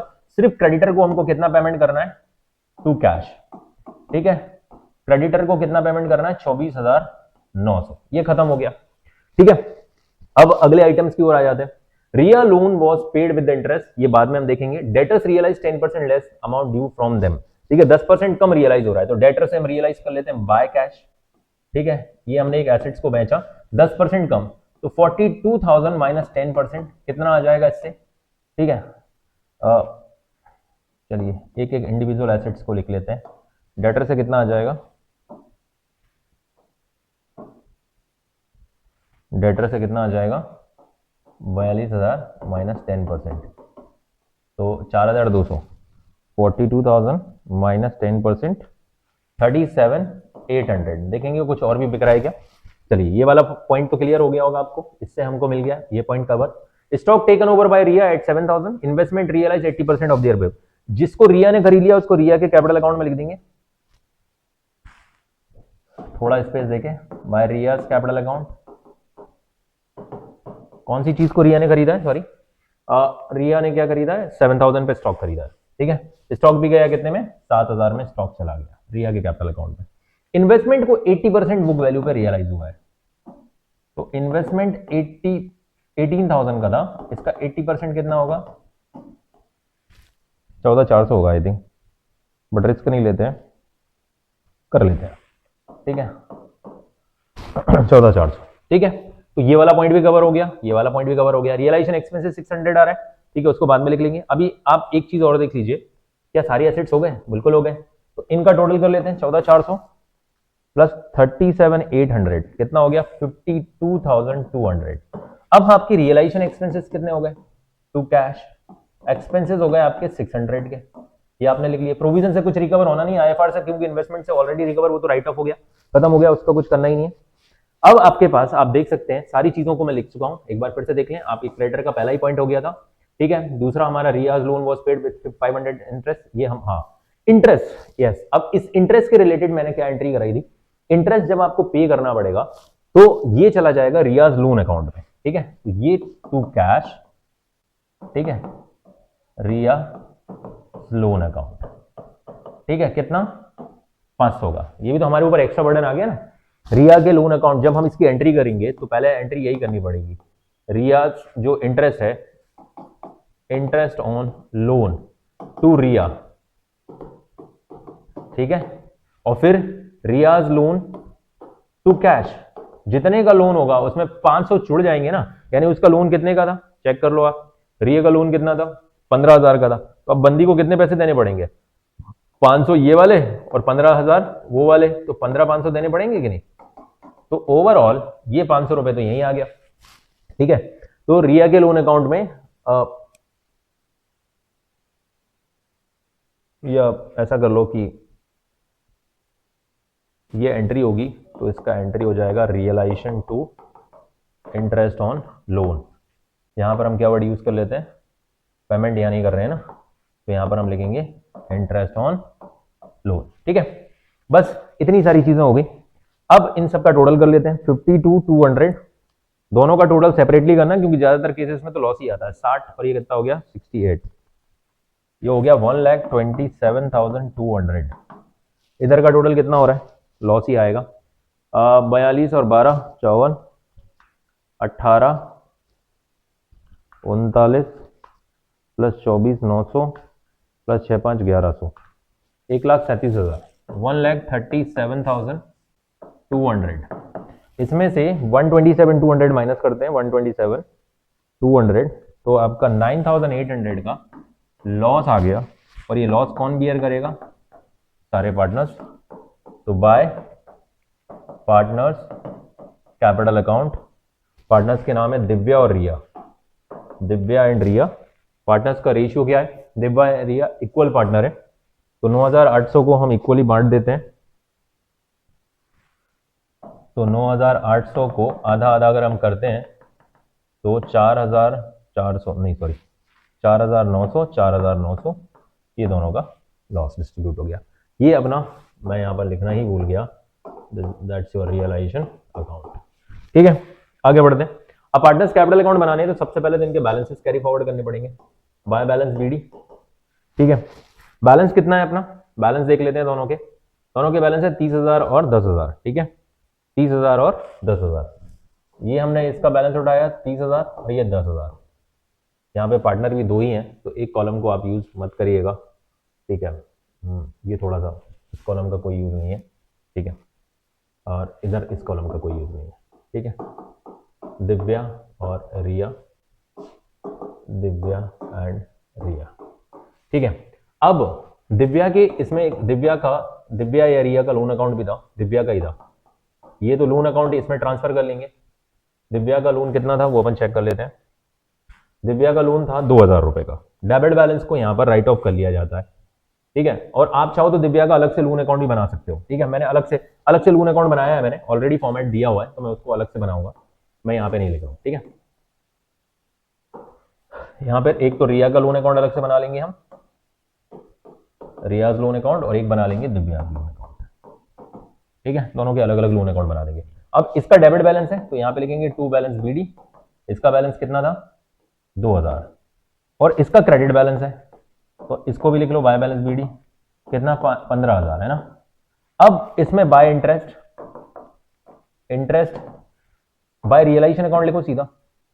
ठीक है, या नहीं लिखना है तो इंटरेस्ट ही लिख सकते हैं। ठीक है, 500 रुपए, ओहो 500 रुपए, टोटल कितना हो गया 15,500, और यहां पर क्या चला गया टू रियलाइजेशन अकाउंट। सॉरी, हमने इसका पेमेंट किया ना भाई साहब, टू बैंक, इसका हमने पेमेंट कर दिया कितना 15,500, ये हमने इसको पेमेंट कर दिया। ये इसका 15,000 का पुराना बैलेंस था, 500 रुपए का इंटरेस्ट, टोटल 15,500 पेमेंट कर दिया। और इससे हम क्या करेंगे बाय बैंक, ये हमको 2,000 रुपए लेकर आ जाएगी। या फिर आप बैंक की जगह, आपने दोनों मेथड मैंने बताए थे, बैंक की जगह आप क्या लिख सकते हो, यहां पर इसको आप कहां ट्रांसफर कर दो बाय दिव्यास कैपिटल अकाउंट। ठीक है, ये मैं ट्रांसफर की एंट्री जो आपको बताने के लिए मैंने ऊपर पहले ही लिख दिया था, बट अब यहां से ये कहां जाएगा टू दिव्यास लोन अकाउंट। ठीक है, ये आपका 2,000 रुपए यहां गया। ठीक है, अब रिया ने कुछ खरीदा था, जो चीजें खरीदी होंगी वो रियलाइजेशन अकाउंट के नाम से यहां जाएंगी। रिया ने क्या क्या खरीदा था हम चेक कर लेते हैं। Riya loan was paid with interest, ये तो हो गया। रिया ने कुछ और भी खरीदा था, रिया ने took over by Riya, yes stock खरीदा था 7,000 में, रिया ने स्टॉक खरीदा था 7,000 में, इसने तो कुछ नहीं खरीदा, ये 7,000 में। ठीक है, इसके बाद रियलाइजेशन अकाउंट का लॉस भी आना है। रियलाइजेशन अकाउंट अभी हमने देखा, हमने लॉस कितना लिखा था, लॉस आया था 4,900 4,900। ठीक है, 4,900 4,900। और कुछ है क्या, और कहीं किसी पार्टनर का नाम आ रहा है, आप चेक करिए कहीं पे भी कहीं पार्टनर का नाम आ रहा है, सिर्फ एक रिया का नाम आया था और इधर दोनों का नाम आया था। ठीक है, ये हो गया। क्या हमारे पास जनरल रिजर्व था, अब एक बार ये चेक कर लेते हैं। बिल्कुल जनरल रिजर्व था हमारे पास 15,000 का, तो 15,000 के जनरल रिजर्व को हम डायरेक्टली डिस्ट्रीब्यूट कर देंगे, कौन से रेशियो में, इक्वल रेशियो में। आ जाइए बाय जनरल रिजर्व, 7,500 रुपए यहाँ पर, 7,500 रुपए यहाँ पर। ठीक है, अब अगर कुछ भी पेमेंट बच रहा है, कुछ भी पेमेंट करना है, टोटल कर लेते हैं। इसका तो हो रहा है 37,500, इसका भी हो रहा है 17,500। 17,500 में से माइनस कर लो 7 4 11,900, इसको हम पेमेंट कर देंगे। ये फाइनल हमारा जो आंसर आता है कि कितना इनको पेमेंट करना है टू कैश, इसको पेमेंट कर देंगे 5,600, टोटल हो जाएगा 17,500। इसका हो गया 37,500 माइनस 4 तो 6,900, तो 30,600 इसको पेमेंट कर देंगे। ठीक है, अब आ जाइए जहां जहां पर आपने कैश या बैंक लिखा है, मैंने कई जगह कैश और कई जगह बैंक लिख दिया है। थोड़ा सा हम देख लेते हैं कौन सा अकाउंट दिया था। ये चीज कैश अकाउंट ही दिया था, तो जहां जहां मैंने बैंक लिखा है वहां आप कैश कंसीडर कर लीजिएगा। हर जगह कैश लिखा है, बस एक जगह बैंक लिख दिया है। ठीक है, तो मैं यहाँ पर कैश लिख देता हूँ। ठीक है, बस एक ही जगह लिखा था मैंने, तो कैश। ठीक है, अब मैं कैश अकाउंट बनाने जा रहा हूँ। तो कैश अकाउंट बनाते टाइम आपको ध्यान रखना है कि सबसे पहले तो इसका बैलेंस लिखेंगे, टू बैलेंस BD। कितना बैलेंस है चेक कर लेते हैं एक बार। बैलेंस था 25,000। ठीक है, 25,000 का हमने बैलेंस लिख दिया। इसके बाद टू रियलाइजेशन अकाउंट, हमें जब हमने एसेट्स को सेल किया होगा तो हमको एसेट्स को सेल करने से कितना पैसा मिला था, 52,200। ठीक है, कितना मिला था हमको, 52,200। ठीक है, इसके बाद हमने कुछ पेमेंट भी की थी, इन तीनों का टोटल कर लेते हैं। 1100 इसमें ऐड होंगे, 25 25 26,000 का हमने रियलाइजेशन में पेमेंट भी किया था। बाय रियलाइजेशन कितना, 26,000। फिर हमने रिया के लोन अकाउंट का भी पेमेंट किया है, रियाज लोन अकाउंट कितना पेमेंट किया है, 15,500। फिर हमने रियाज कैपिटल अकाउंट का भी पेमेंट किया है, कितना पेमेंट किया है वो भी हम देख लेंगे। और हमने दिव्या का भी कैपिटल अकाउंट का पेमेंट किया है। ठीक है, बस ये दोनों हम और देख लेते हैं यहाँ पर।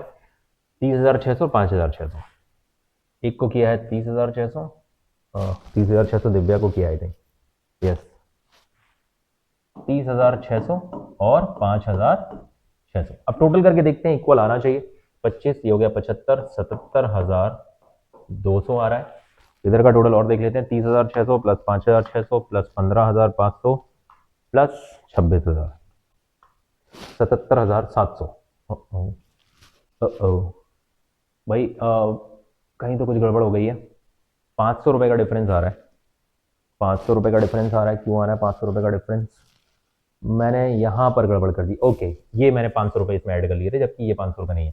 तो ये कितना हो जाएगा, 25,500 हो जाएगा। 25,500 वो मेरा 26 हो रहा है ना, हाँ वही वही वही। ये गड़बड़ कर दिया। ये आपका 25,500 रुपये। ठीक है, बिल्कुल सही आपका आंसर आ रहा है 77,200। जिस तरीके से आपकी बैलेंस शीट टैली होती थी, यहाँ पर कैश अकाउंट टैली हो जाएगा। बैलेंस शीट तो किसी चीज का बैलेंस बचे ही नहीं है, तो क्या ही बैलेंस शीट बनाना। चलिए,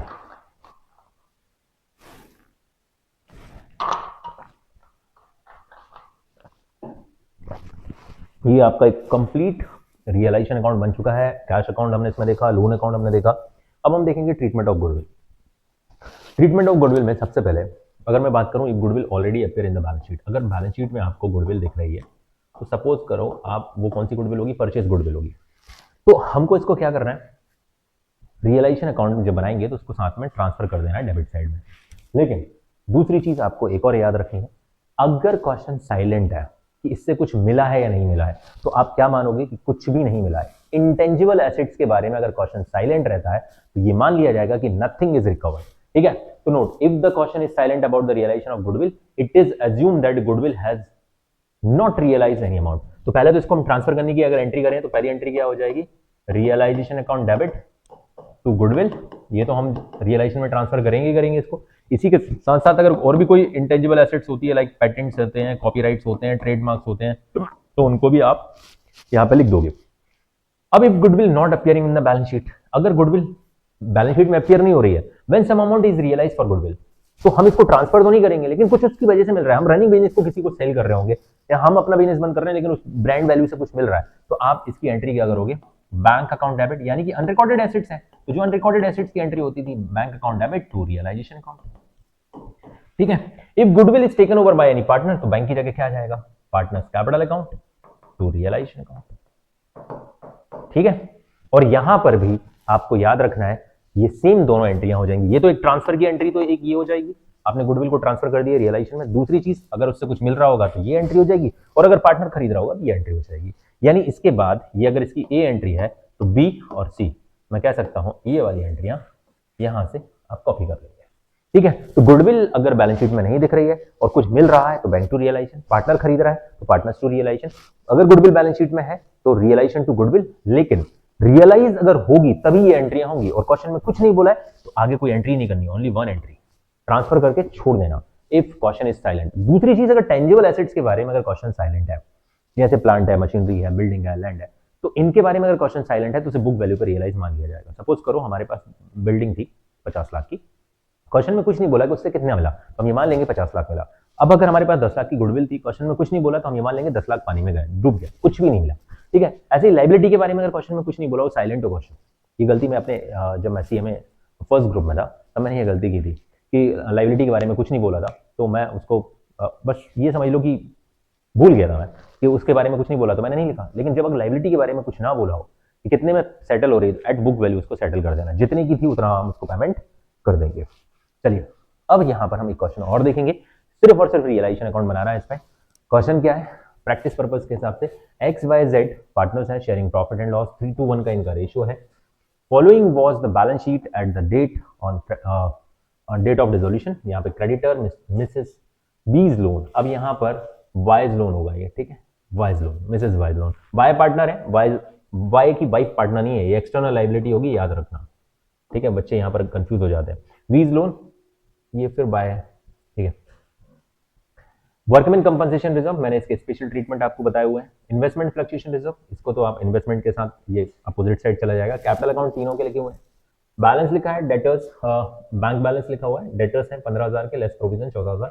स्टॉक आपका 80,000 का है, इन्वेस्टमेंट आपका 20 का है, प्लांट है, ये रही आपकी एग्जिस्टिंग गुडविल। गुडविल के लिए स्पेशली मैंने क्वेश्चन कराया है। X took over the investment at 25% more than the book value, ठीक है, जितनी बुक वैल्यू हमको यहाँ पे दिख रही है उससे 25% ज्यादा पे खरीद ले रहा है, बहुत बढ़िया।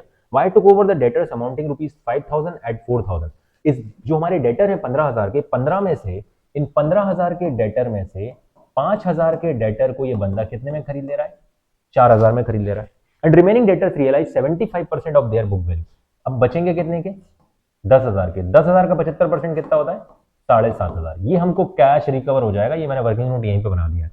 ये किसने खरीद लिया, ये वाई ने खरीद लिया, और ये कैश में सेटल हो गए।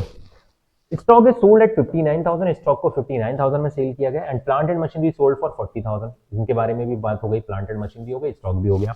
एक्सपेंसेस ऑन रियलाइजेशन 1,000 है। It was also found that there is a liability for 8,000 for the damage which also had been paid, ठीक है, ये अनरिकॉर्डेड लायबिलिटी है, इसका हम पेमेंट करेंगे। प्रिपेयर रियलाइजेशन अकाउंट, बहुत अच्छा क्वेश्चन है।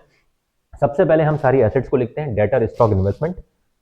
यहां पे लिखेंगे डेटर, ये हमारा रियलाइजेशन अकाउंट है, debtor, stock, investment, plant and goodwill. अब आपने देखा होगा यहाँ गुडविल के बारे में कोई इंफॉर्मेशन नहीं लिखी कि कितना मिलना है, ठीक है, आप चेक कर लीजिए। डेटर की इंटरनल वैल्यू 1580, 1580 20 75, 1580 20 75, और गुडविल कितनी है, ओह गुडविल कितनी है, 35,000 की गुडविल है हमारी। ठीक है, हमने सारी चीजों को वन बाय वन यहाँ पे लिख लिया, ओके, नो प्रॉब्लम। प्रोविजन को हम क्रेडिट साइड लिख देते हैं, 1,000 का प्रोविजन है, बाय प्रोविजन, ये भी राइट ऑफ हो गया।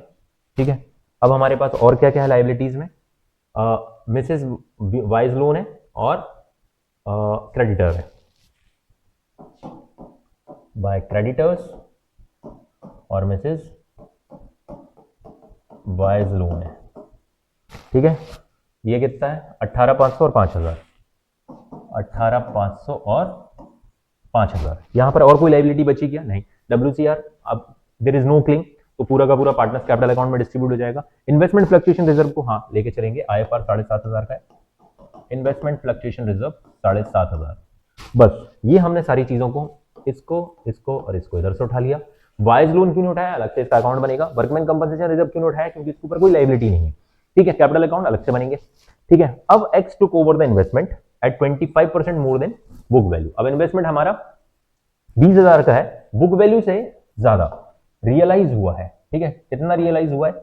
Bye X capital account. X ने क्या क्या चीज खरीद ली? इन्वेस्टमेंट खरीदी। अब देखो आप इन्वेस्टमेंट यहां लिखा है, यहां से यहां जाएगा जब भी कोई खरीदेगा। 20,000 का 125% निकाल दो आप, ठीक है। तो कितना हो जाएगा? 25%, 25 दूनी 50, यानी कि 25,000 रुपये हमको सेल कर दिया जाएगा, ठीक है। फिर अगली चीज, by took over the debtors amounting ₹5,000 at amounting ₹5,000। मैं ये इसका कैलकुलेशन कर चुका हूं। बाय ने क्या खरीद लिया है? बायज कैपिटल अकाउंट, बाय ने क्या खरीद लिया है? डेटर खरीद लिए हैं। कितने के खरीद लिए हैं? 4,000 के खरीद लिए। 5,000 के थे, 4,000 में। बाकी अब हमको क्या मिलेगा? पैसा मिलना शुरू हो जाएगा। अब कौन सा बैंक बैलेंस था? तो बाय बैंक, हमने यहां पे लिखा बाय बैंक। कितना हमको मिलेगा जरा हम देख लेते हैं, कितना मिलेगा। एक तो हमको 7,500 रुपये ये मिलेगा। दूसरी चीज और कुछ मिलेगा यहाँ से, यस, 59 और 40, ठीक है। बाय बैंक अकाउंट, डेटर से कितना मिलेगा? डेटर से मिलेगा अपने को 7,500, स्टॉक से मिलेगा 59 और प्लांट से मिलेगा हमको 40, ठीक है। इतना ही था, एक बार चेक कर लीजिए। स्टॉक 59 एंड प्लांट 40 में सोल्ड हो गया, ठीक है। गुडविल के बारे में क्वेश्चन में कुछ नहीं बोला, आप मान लोगे कि गुडविल से कुछ भी रियलाइज नहीं हुआ है। देखो प्लांट के बारे में बोल दिया, स्टॉक के बारे में बोल दिया, डेटर के बारे में बोल दिया, बट गुडविल के बारे में कुछ नहीं बोला। तो आप क्या मानोगे? इसकी वैल्यू क्या हो गई? 0, क्योंकि बिजनेस वैसे भी डिसकंटिन्यू हो रहा है। खुद से सोच के देखिए, डिसकंटिन्यू बिजनेस में हम उससे क्या ही मिलने वाला है? कुछ नहीं मिलेगा।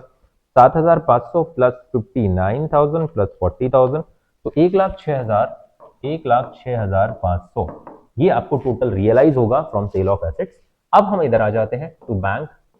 किस किस चीज के बारे में क्या क्या बोला है अभी तक? देखो प्रोविजन से कुछ भी नहीं मिलने वाला है, वो तो एसेट्स के अगेंस्ट था। क्रेडिटर्स के बारे में कुछ नहीं बोला, हम क्रेडिटर्स को फुल पेमेंट कर देंगे 18,500। मिसेज वाइफ लोन के बारे में कुछ नहीं बोला, वाइज लोन, तो इसका पूरा पूरा पेमेंट हो जाएगा। एक्सटर्नल लाइबिलिटी है 5,000। आईएफआर का कुछ होता नहीं है। और एक्सपेंसेस भी इसी में मैं ऐड ऑन कर देता हूं। एक्सपेंसेस क्वेश्चन में कितने थे? एक्सपेंसेस 1,000 के थे और एक अनरिकॉर्डेड लाइबिलिटी भी थी, लाइबिलिटी फॉर डैमेज, जिसके लिए हमने 8,000 पे किया है। एक्सपेंसेस 1,000 रुपए के और लाइबिलिटी फॉर डैमेज, ठीक है, 8,000 रुपए, 8,000 ही था ना। लाइबिलिटी फॉर डैमेज 8,000 जो कि हमने पे की है, ये भी हमने यहां पर ऐड कर लिया। तो कितना हो जाएगा? 9 5 13,000, 13 नहीं 14, 14 प्लस 18,500, 32,500 का ये हो गया। बस एग्जाम में ये क्वेश्चन आया हुआ है, 6 मार्क्स का क्वेश्चन है। सीबीएसई के हिसाब से 6 मार्क्स बहुत होते हैं। अगर मैं इसका वेटेज देखूं तो यहां से यहां तक आपने इतना लिखा, 1 नंबर इसका मिल जाएगा आपको, लगभग 1 नंबर इसका मिल जाएगा। आपने अगर ये एक्स और वाई के नाम लिख दिए तो 1 नंबर इसका मिल जाएगा, 1 नंबर इसका मिल जाएगा, 3 इधर के हो गए और 1 इसका मिल जाएगा, 2 इधर के हो गए, 5, और अब 1 नंबर आपको प्रॉफिट डिस्ट्रीब्यूट करने का मिल जाएगा। ऐसे मार्किंग होती है, ये लॉस जो भी आएगा। तो मेरे हिसाब से तो लॉस आने वाला है। फिर भी मैं दोनों साइड का टोटल सेपरेटली करता हूँ। ये हो गया 1,10,000, 1,10,000, 2,10,000, 2,25,000, ठीक है। तो 2,57,500, 2,57,500 डेबिट साइड का टोटल आ रहा है। क्रेडिट साइड का टोटल करते हैं, 18, 19,500, 19, 20, 27, 32, इन सब का टोटल 32 हो रहा है, ठीक है। 25 और 4 29, 1,06,500। ओके, लॉस आ रहा है पक्का। इस साइड का टोटल आ रहा है 167,500, ये क्रेडिट साइड का टोटल, और 257,500 इस साइड का टोटल डेबिट, ठीक है। 257,500, तो 90,000 रुपए का लॉस आ जाएगा। 90,000 के लॉस को हम bye partners capital account, partners के नाम कितने थे? एक्स वाई जेड, 3 पार्टनर थे, तीनों में बढ़ जाएगा। और पार्टनर्स का रेशियो क्या था? क्वेश्चन में रेशियो था 3:1, ठीक है, एक्स वाई जेड, ठीक है। 90,000 का 3/6, 2/6 और 1/6, तो कितना हो जाएगा? ये हो जाएगा 45,000, ये हो जाएगा 30,000 और ये हो जाएगा 15,000। टोटल 90,000 का लॉस, और टोटल हो जाएगा 2,57,500, 2,57,500। यहाँ पर आपका ये कंप्लीट क्वेश्चन हो जाता है। रियलाइजेशन अकाउंट, जैसा कि मैंने बोला कि एग्जाम में 6 मार्क्स का क्वेश्चन आता है, तो इस टाइप के क्वेश्चंस को आप प्रैक्टिस करके जाइए। इतना एटलीस्ट आएगा, अगर 6 मार्क्स में आएगा तो। आगे capital account, cash account rare हैं, आ सकते हैं, या फिर जर्नल एंट्री पूछी जा सकती है। अब बात कर लेते हैं हम ascertaining the sundry assets bye preparing memorandum of balance sheet. कई बार ऐसा होगा क्वेश्चन में कि वो आपसे ये बोल देगा कि एसेट्स इतने में बिक रही है, एसेट्स को इतने में सेल किया जा रहा है, बट ये नहीं बताएगा कि एसेट्स थी कितने की। Is it clear? ये नहीं बताएगा कि एसेट्स थी कितने की। तो हमको मेमोरेंडम बैलेंस शीट बनाकर बुक्स की जो हमारे एसेट्स की बुक वैल्यूज फाइंड आउट करनी होती है, उसके लिए मेमोरेंडम बैलेंस शीट बनाते हैं। Sometimes balances of partners capital account and other liabilities are given, but total of sundry assets is not given and value realized from the assets is given. In such case, value of sundry assets has to be ascertained.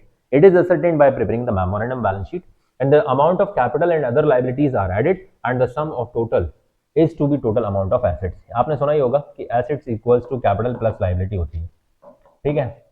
अब normally वो आपको इस assets में से एक assets दे देगा cash, और इधर कैपिटल दे दी सपोज करो 50 लाख, लाइबिलिटी दे दी 10 लाख, ठीक है। तो कितना हो गया 60 लाख। अब इधर कैश दे दिया आपको 1 लाख, तो 1 लाख अगर मैं इसमें से माइनस कर दूं तो यहाँ पर कितना बचेगा 59 लाख बचेगा। इनको बोलते हैं सन्ड्री एसेट्स। इस तरीके से आपको फाइंड आउट कर लेनी है या मेमोरेंडम बैलेंस शीट बनानी होगी, ठीक है, जो आपने 11th में भी ये पढ़ा होगा। तो यहाँ पर ये रहा आपके सामने एक क्वेश्चन कि भैया क्वेश्चन क्या है, A B who were share partner sharing a profit and loss in the proportion of 4:3 respectively decided to dissolve the partnership firm on 31st March 2025 को इन्होंने डिसाइड किया। on that date the dissolution A's capital है 1,25,030 रुपए and B की capital है 2,070 रुपए। Creditors amounted ₹23,350 and cash है 4,520। remaining assets realized 124,910 and the expenses of dissolution 1,860. both A and B were solvent. Prepare the balance sheet of the firm as at date of the dissolution and also necessary accounts to close the books of the firm and showing the final adjustment of the cash between the partners. अब सबसे पहले आप देख सकते हो asset से मिला कितना है, ये क्वेश्चन में गिवन है। एसेट से मिला कितना है ये गिवन है क्वेश्चन में, बट एसेट्स थी कितने की नहीं है, तो हमको यहाँ पर मेमोरेंडम बैलेंस शीट बना लेनी है। सबसे पहले मैं यहाँ पर कैपिटल अकाउंट लिख लेता हूँ, दोनों के कैपिटल अकाउंट, ठीक है। पार्टनर्स के नाम ए और बी, ठीक है। कैपिटल 1,25,30 1,25,030 रुपए और बी की कैपिटल 2,070 रुपए, तो कितनी हो जाएगी 1,27,100। क्रेडिटर्स कितने के, क्रेडिटर्स क्वेश्चन में कितने के क्रेडिटर्स हैं हमारे पास 23,150। कैश कितने का, कैश कितने का, कैश है हमारे पास 4,520। तो भाई यहाँ पर हमारे पास sundry assets as a balancing figure बढ़ जाएंगी। तो 127,100 प्लस 23,150 टोटल हो रहा है 1,50,250। इसमें से 4,520 रुपए को माइनस करें तो 1,45,730 रुपए के मेरे सन्ड्री एसेट्स बच जाएंगे एसेट। और यहाँ पर टोटल हमने ये सॉरी टोटल तो हमारा 1,50,250 टोटल आ गया। अब हम रियलाइजेशन अकाउंट बनाएंगे, तो यहाँ पर बुक वैल्यूज को लिखना है, तो सन्ड्री एसेट से ही पैसा रियलाइज होना है। कितनी आएंगी 1,45,730। क्रेडिटर्स को राइट ऑफ जब करेंगे तो क्रेडिटर्स यहाँ आ जाएंगे 23,150। अब एसेट से कितना बिक रहा है ये क्वेश्चन में दिया हुआ है, एसेट से कितना मिल रहा है वो है 1,24,910। 1,24,910 रुपए आपको एसेट्स को सेल करने से मिल रहे हैं। आप देख लीजिए 1,24,910। एक्सपेंसेस 1,860 है, क्रेडिटर को कितना पेमेंट किया नहीं दिया तो फुल पेमेंट कर देंगे, तो 1,810 के हमारे टू कैश, ठीक है।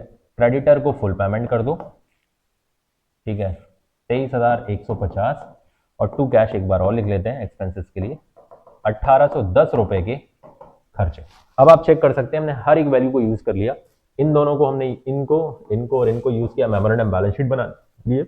ये एसेट से रियलाइज हुआ, ये 1,860 सॉरी अच्छा रहा हमने देख लिया 1,860 रुपए का हमारा जो है अमाउंट है 1,860 रुपए, ठीक है। अब यहाँ पे आप देख सकते हैं टोटल कितना हो गया 1,45,730 प्लस 23,150 प्लस 1,860, तो ये हो रहा है टोटल 1,70,740। इसमें माइनस करेंगे 23,150 माइनस 1,24,910, तो 22,680 का हमारा लॉस आ रहा है। 22,680 के लॉस को कौन शेयर करेगा, पार्टनर्स कैपिटल अकाउंट में ट्रांसफर कर देंगे। ए और बी इस लॉस को बियर करेंगे। रेशियो क्या है 4:3 है, तो 22,680 का 4/7 और 22,680 का 3/7, डिवाइडेड बाय 7 मल्टीप्लाई विथ 4 किया तो 12,960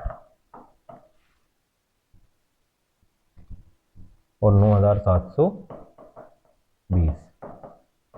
ठीक है, 1,70,740। ये आपका कंप्लीट रियलाइजेशन अकाउंट यहाँ पे बन गया है। अब हम बनाएंगे इनके कैपिटल अकाउंट। तो यहाँ पर पार्टनर्स के नाम क्या क्या है? अगेन यहाँ पर 2 ही पार्टनर थे। ओहो, ये 3 पार्टनर्स का फॉर्मेट हम कॉपी पेस्ट कर लेते हैं। ठीक है, तो ये वाला कॉलम इधर से एलिमिनेट कर देंगे, ये वाला कॉलम इधर से एलिमिनेट कर देंगे। तो बाय बैलेंस बीडी, इनके बैलेंसेस अभी हमने यूटिलाइज किए थे। यहाँ पर कितने कितने थे? 1,27, 1,25,30, 1,25,030, 2,070, ये ए और ये बी, ये ए और बी। ठीक है, इसके बाद रियलाइजेशन अकाउंट, ये अभी हमने थोड़ी देर पहले लॉस निकाला है, 9,720 रुपए, और एक का कितना था? एक का था 12,960, 12,960। ठीक है, इसके अलावा कुछ है नहीं। बस अब इनको फाइनल हम क्या करेंगे? पेमेंट कर देंगे टू कैश अकाउंट। ठीक है, 1,25,030, 2,070 आओ, ये बंदा पैसा लेकर आएगा टू कैश और इस बंदे को कैश दे देंगे। तो 9,720 और मैं 2,070, तो ये बंदा कितना लेकर आएगा? 7,650 रुपये लेकर आएगा। ठीक है, और ये हो जाएगा आपका 9,720 और 1,25,030 माइनस 12,960, इस बंदे को 1,12,070 रुपये मिल जाएंगे। ठीक है, अब कैश अकाउंट बना लेते हैं। To balance BD. ठीक है, टू बैलेंस बीडी, यहां पर हमने कैश बैलेंस कितना लिखा था? 4,520, 4,520 ये टू रियलाइजेशन। रियलाइजेशन में हमारा कितना पेमेंट आया था? एसेट्स को सेल करने से, एसेट्स को सेल करने से कितना आया था? यहीं पर देखो आप, 1,24,910, 1,24,910। रियलाइजेशन में हमने कुछ पेमेंट भी किया था टू रियलाइजेशन अकाउंट। कितना हमारे पास से पैसा गया था? 23,150 और 1,860, 23,150 प्लस 1,860, 23,150 प्लस 1,860, 25,010 रुपए। ठीक है, इसके बाद यहां पर आप देख सकते हैं ए को हमने पेमेंट किया, तो बाय एज कैपिटल अकाउंट ए को हमने पेमेंट किया 1,12,070 रुपए का, और यहां पर बी से ये पेमेंट आया 20 कैपिटल अकाउंट 7,650 रुपए का।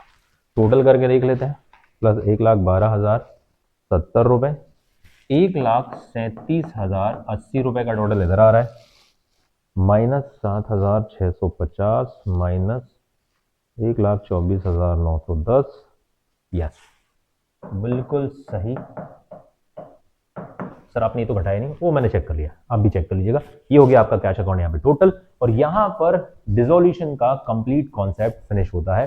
बहुत बड़ा और बहुत अच्छा चैप्टर है, जिसमें आपको ये समझ लीजिए कि 6 मार्क्स का मिनिमम वेटेज रखता है, जो कि एक फुल फ्लैश क्वेश्चन आपको देखने को मिल जाएगा रियलाइजेशन में। मेमोरेंडम के चांस कम रहते हैं एग्जाम में आने के, बट ठीक है, ये हमारे सिलेबस में हमने पढ़ा। अभी तक जो एग्जाम में देखा जा रहा है, नोटिस किया जा रहा है, सीबीएसई में जो है वो फुल फ्लैश क्वेश्चन आपको रियलाइजेशन अकाउंट का मिलेगा, जो कि हमने इससे पहले बनाया था लाइक दिस।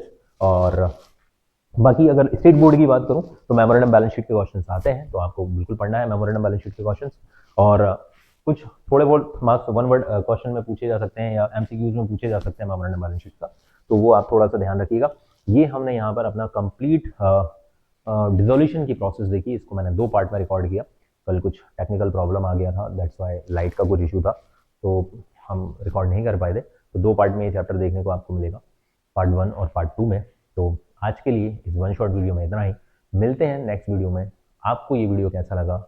अपने सुझाव, अपने जवाब, अपनी प्रतिक्रियाएं कमेंट बॉक्स में ज़रूर दीजिएगा। तब तक के लिए, जब तक कि हम दूसरा वीडियो लाते हैं, आप अपने सुझाव हमें भेजते रहिए। हमारे साथ बने रहने के लिए बहुत बहुत धन्यवाद। मिलते हैं अगले वीडियो में, तब तक के लिए जय हिंद, जय भारत।